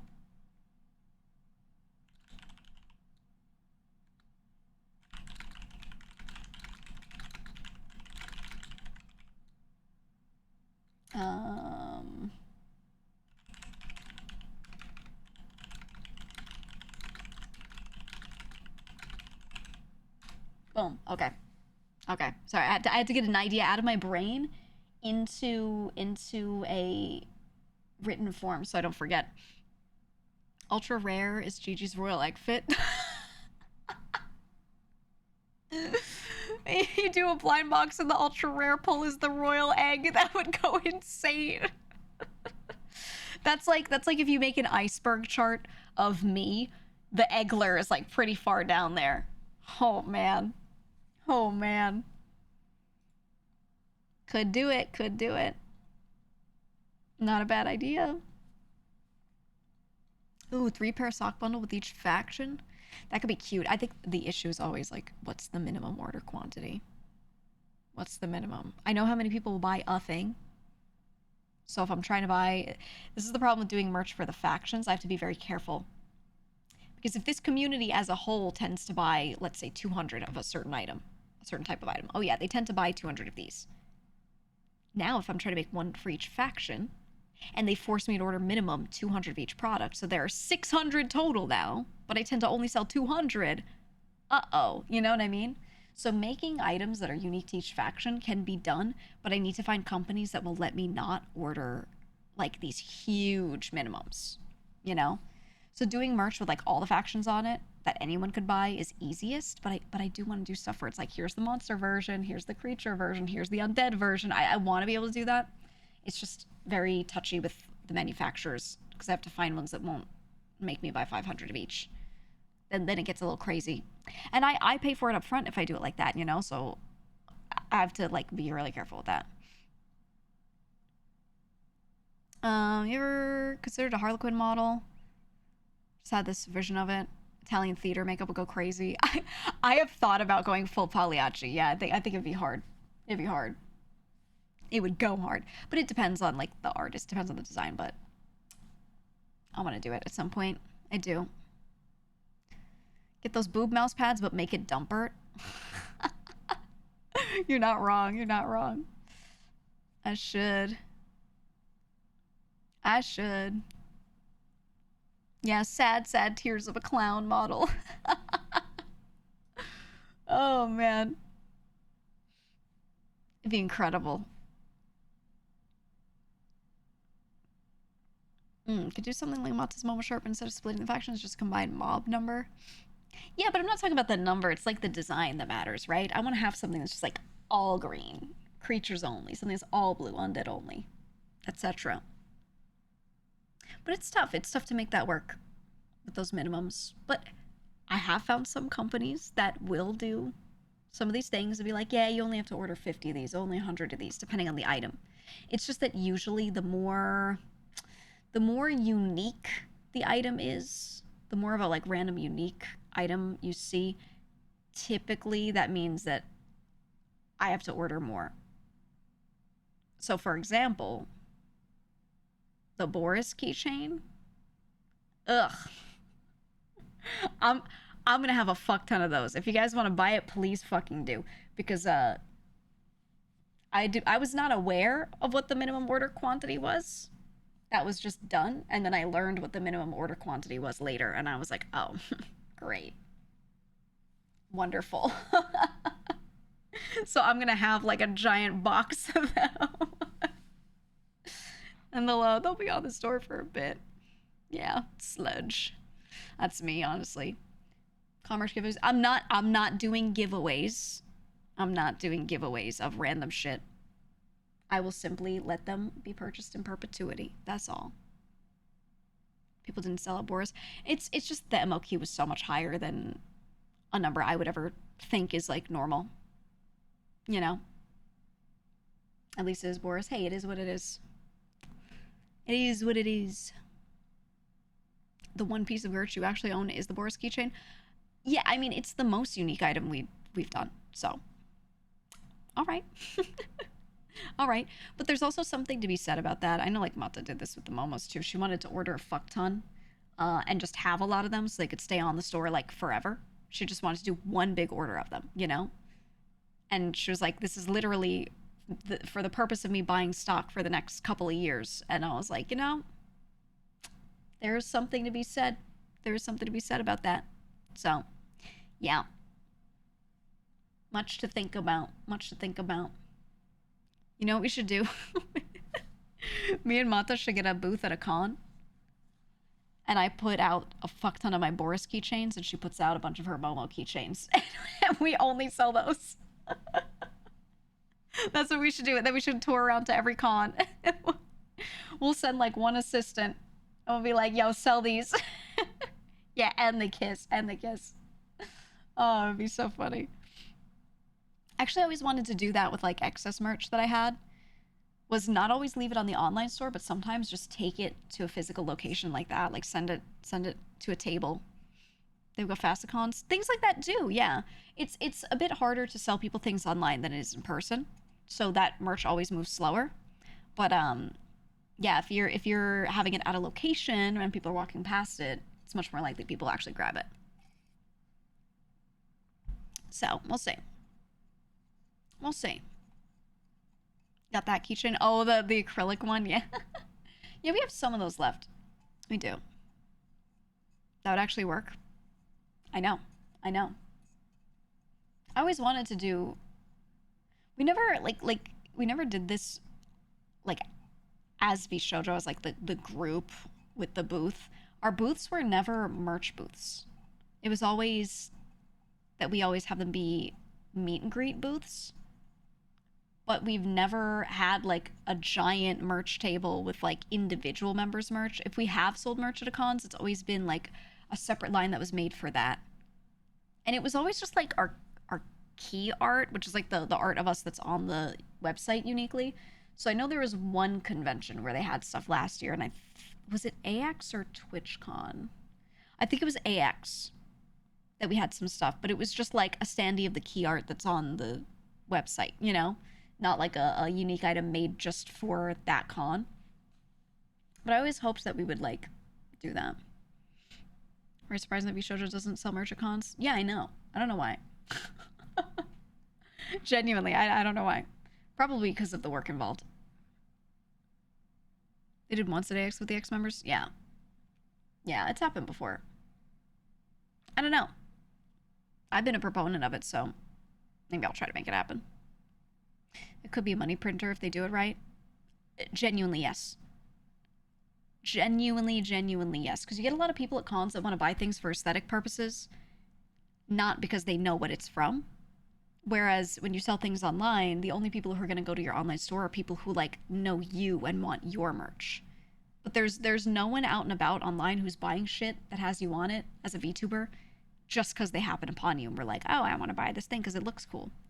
But again, at cons, when people see things in person, a lot of people buy it because they just really like the way it looks, and it's not even that they care about your streams. And that's good. I think, you know, that's wonderful. So I do want to like do that in the future if I could. It'd be nice. They did that thing where the talents could remotely sign posters. That was cool. Yeah, I only got to do that once. I don't know whatever happened with that. We never brought it back to any cons. Having to ship the merch back and forth is probably a factor. Yeah, but it's sending one box from a fulfillment center to a location they pick it up from. It's not the worst. It's just a fee. Lots of marketable designs of Vshojo. Absolutely. Absolutely. I think Fruit's the best for that. Fruit is like my supersonico. Okay, if you put a lineup of figures in front of me of her in every outfit that she has, I would go fucking crazy. I would buy them all. Even if I didn't know who she was, if I just saw like Fruit, the character, lined up, dude, I'd go crazy for it. I'd go insane.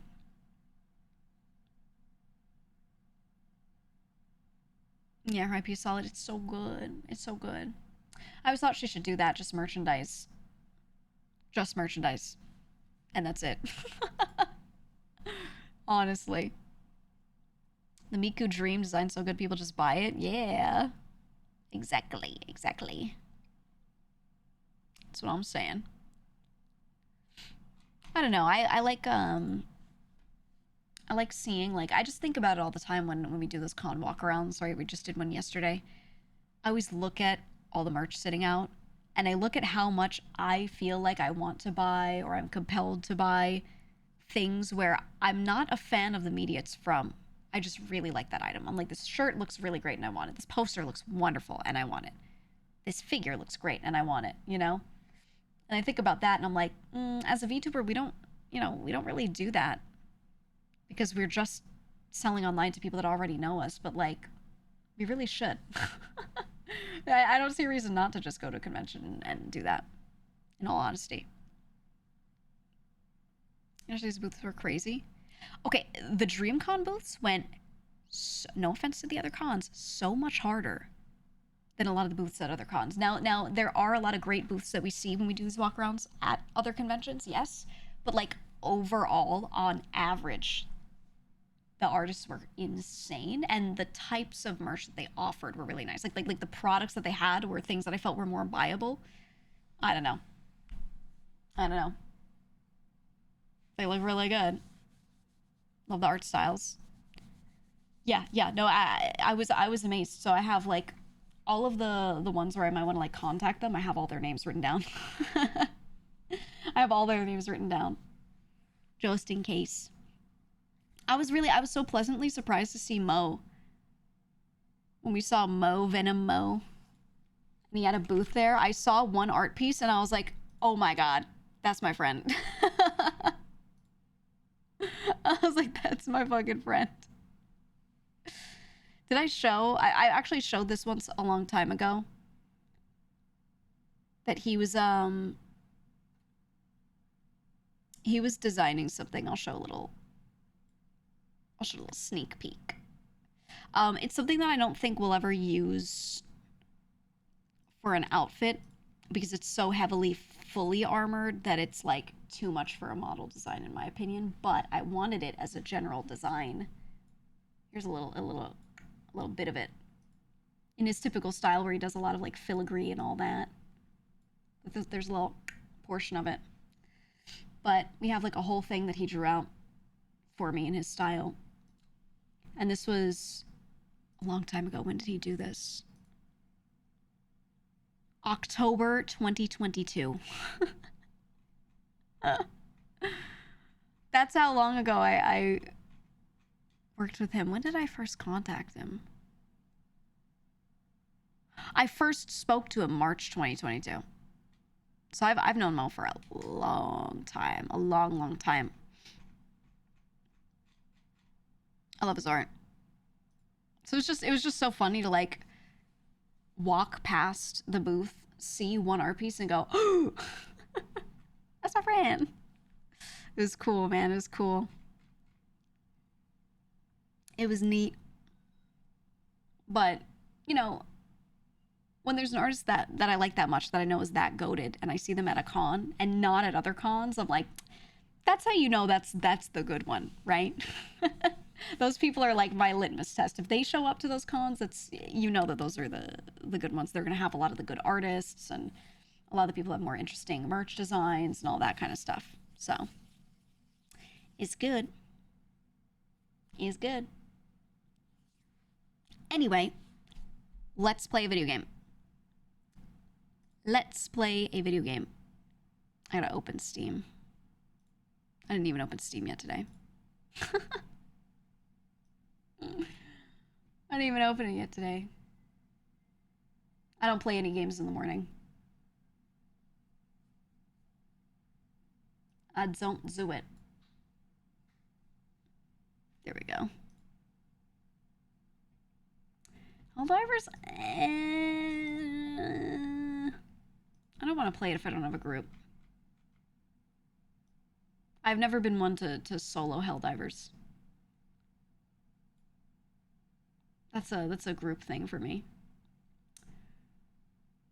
I know everyone's playing Night Rain right now. I, at some point, will also play Night Rain. I don't know that I really want to stream it that badly if I'm not playing with friends, though. So I have people planned that I want to play with, but I don't want to run in and play it myself alone with like randoms. I just want to play with friends. So that will happen when that happens. Do you ever fully clear blueprints? No, but I've been working on it off stream, and I've been taking videos or screenshots of things, and then I will show all of that at some point. It'll end up on VOD channel, etc. I didn't want to burn myself out, so I gave a little break time, and then I've gone back on it. Night Rain isn't a chill game for sure. I don't know that I'm looking for a chill game today necessarily, but, you know. Is it okay to suggest a collab for the Guilty as Sock game? What do you mean suggest a collab? Like, give me a list of people you want to see play it? Is that what you mean? Because you already mentioned the game. You already mentioned the game. So that part's already done. So I assume you mean the people, right? That's fine. That's fine. 98% of the randos you've had are chill. Oh, and Night Rain?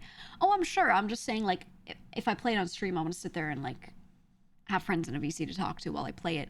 Because it's the kind of game where I don't think I can look at chat very easily. I have to, like, lock in on what's visually in front of me. So when it's something like that, then I like to bring friends in and play with people so that there's, like, a lot going on. If I have to lock in really hard and I can't look at chat and it's, like, solo, I like never answer anything chat says, you know, and then I feel bad. so I always avoid that stuff. Not always, but I try. I do. I was thinking,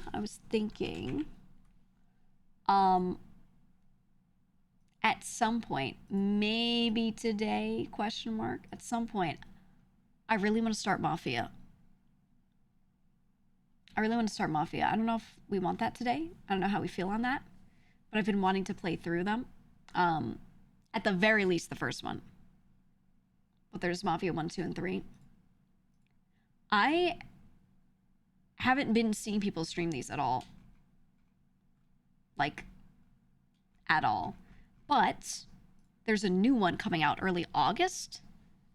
So I feel like if I'm gonna play them at some point, like, now's the time. You've tried playing them 1 and 2 fail to work for you. 3 does work perfectly fine. Yeah, we'll see. I have all 3. I have the definitive edition. So if there's some issue with that, like, we could at least just play 3. Gotta play 3. Are they ones that is this a series that you have to play all 3 to, like, know the story, know what's going on?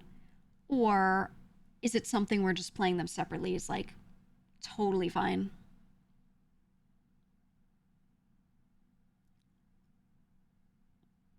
Standalone to some callbacks, but that's it. Okay. So if I play a little bit of one and I'm not feeling it gameplay wise as much, I could just be like, okay, we saw it. I'll go to the next. Okay. Remember people comparing Mafia 1 to GTA 4 back in the day, liking some bits more, but overall choosing GTA 4? I think it's because it was the GTA brand. And, you know, drive around a car, blah, blah. I think that's what it is, literally. I think that's all. And then especially because they were around at a similar time, so... You know how many people moved their game releases away from, like, last month because they thought GTA 6 was coming out then? So nothing released for a while because everyone thought GTA 6 was happening. And we had a dry spell in gaming. It's always been like that with those games because they sell so much. It's crazy. Boy, were they wrong. I was thinking it was going to get delayed.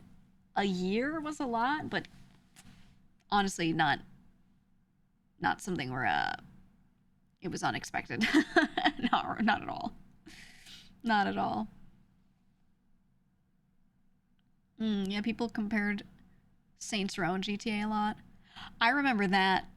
To this day, people have been doing that. I don't know. Bro thinks it'll get delayed again. I'm just worried it'll do really well on console, but then we'll run, like... I have a feeling a lot of people are going to have a hard time running it on their PCs whenever the PC version does release.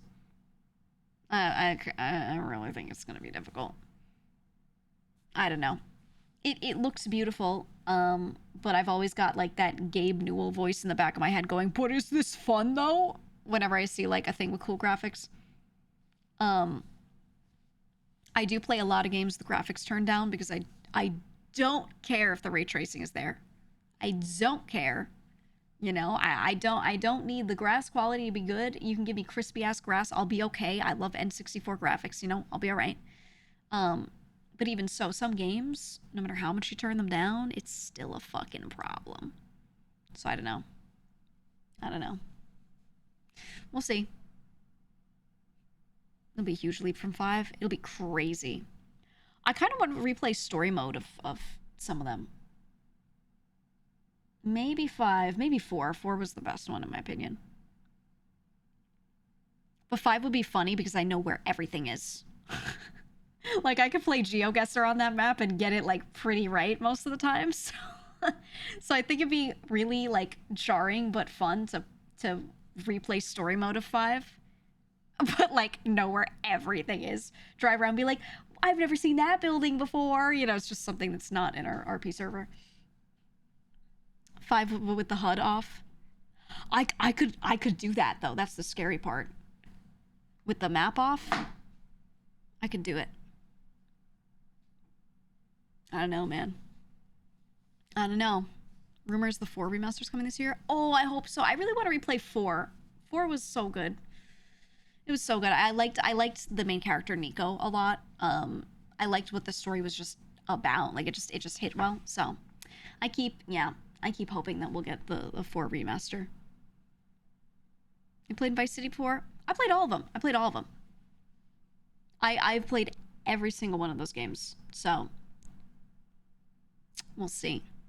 Love the Liberty City map. It's beautiful. Yeah. 400% is a better story than 5. Yeah. I remember 5 being really fun to play, but I didn't care about the story that much. It was 4 that I was like, I was actually deeply entrenched in the story. I was. Going northbound on Palomino, correct lanes of traffic. I can look at a spot and be like, yo, that's the ditch in Lower Power Street. Yo. It's true, man. It's scary. You know, something that will happen in the future that I think will be really fucking funny, but it won't happen for a long time. Someday, GTA 6 is going to come out. And I don't know when, but sometime after it comes out, people will be able to mod it and they will start RP servers. And I think it's going to be so funny when all the RPers who are great at this stuff have to go into a map that they don't know entirely, and they have to try to pretend to be cops that know the city, and they have to try to pretend to know the street names. It's a very specific thing, but it's going to be really fucking funny when it happens. I'm trying to imagine, like, all these people that have been cop streamers and, like, RP streamers for so long having a great time, and they're gonna be like, he's going northbound in the area with a lot of trees that's past the park. Hi, Beetle. Yeah, it's gonna be fucking rough. That's why I hope, like, if story mode is out for a while first before people make RP servers, people are gonna play story mode and they're gonna be looking around trying to memorize the map. I'm gonna be doing it. I'm gonna be running around. I'm gonna be driving, and I'm gonna be like, yo, I gotta find the sick jumps. I gotta find where all the good jumps are, dude. I need to know for getaway. But I think, like, I want something fresh. But yeah, exactly. Beetle won't happen for years. I know. It's gonna be insane. You've RP'd on GTA for 7 years and you still don't know the street names? 7 years? 7 years? Oh my god. Bless your heart. Yeah, I started when 4.0 dropped. And I know some of the street names, but occasionally, like... occasionally someone says a street name and I'm like, what the fuck are you saying? Or they have these fuck-ass names like Mad Wayne Thunder Drive. Stupid fuck-ass name. What is that? I know where that is, but still, what the fuck is that? South Mo Milton. What the fuck kind of street name is that, dude? I don't even know. Know all the main ones, but don't remember names up north. Oh, yeah. If I go to the city, if I go to Sandy, and they're like, it's on whatever street. I'm like, I don't know. What the fuck street is this? What the fuck is that? Shit's confusing as hell. I don't know, man. This could be funny. He had day 1 comms. He went into the building that kind of looks like a foot. Yeah. No, Marina Drive and Joshua Road. Those are the only ones I know. Love the crim callouts of where X used to be. Oh, the worst is I got onto the server and, like, so many of the people that I played with had been playing on that server for years. So they knew, like, the last iteration of the server. They knew where all the old businesses were. So they'd be like, old tuner shop. And I'm like, I don't know what the fuck that is. I don't know if that's north, south, east, west. Like, where? Tony would always do that. It's that old tuner shop. I don't know where the old tuner shop is. It's at my old Redline garage. I don't know where that is. Old City Hall. Yeah, where the fuck is that? And now I don't have all of them, but it's so stupid because even though I didn't play at that time, now I know where that stuff is. So I'll be like, yeah, it's at Autos. And like, I wasn't even around at that time, man. Stupid. I can't wait for the playing field to be evened out. Landmark. Yeah. My favorite is when some criminals will shoot people in their gang if they use cop comms and they try to give street names. They'll be like, we're criminals. We use landmarks. So stupid. So dumb. Okay, Mafia Definitive Edition is downloaded. Let's see if it works, because one of you said it just doesn't even work for you. Ooh, I can open a launcher? Let's do that and see if it lets me do settings beforehand. Let's see. Same beetle, same. Surfdom King, thank you for the 22 months. Oh my god. Oh my god, wait, turn off my BGM. The launcher has music. Options. Resolution. 1440, full screen. Off. VSync off. Subtitles on. GPU, obviously we're using this GPU. Display, global quality preset. Okay, motion blur off. It's starting everything at low? Oh, that's because I just, okay. Geometry detail. Let's put everything at like medium and just see what the fuck happens. Shadow low though. Reflections, medium.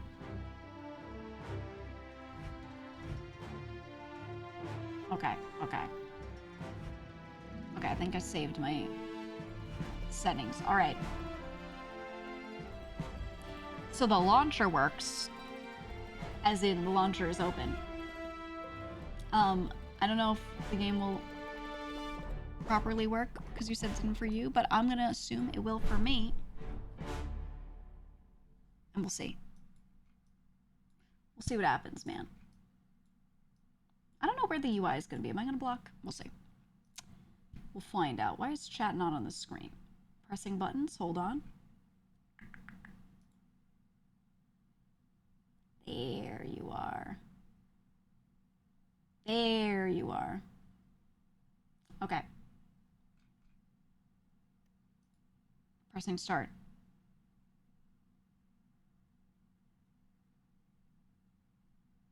She's windowed. She's windowed. Oh, it made my keyboard go into a funny color layout. It like automatically changes for some games. Music, I'll capture it after I get like into the main screen or whatever I'm waiting for here. Oh. It's showing me logos. It's showing me logos. Hold on. What should our title be?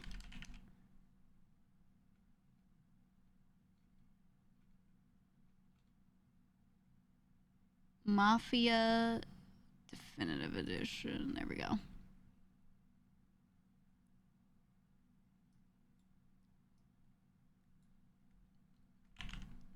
Yous wouldn't know what it's like to be Italian. When you're here, you're millennials. Say IRL GEEGA POV.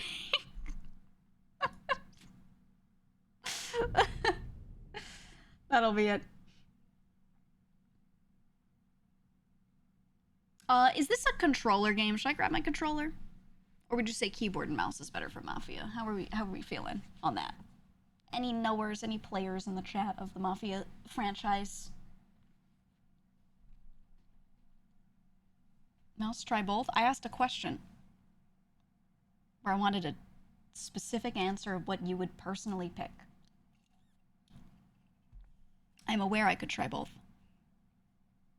Original's fine on keyboard and mouse. Controller game, that's my onion.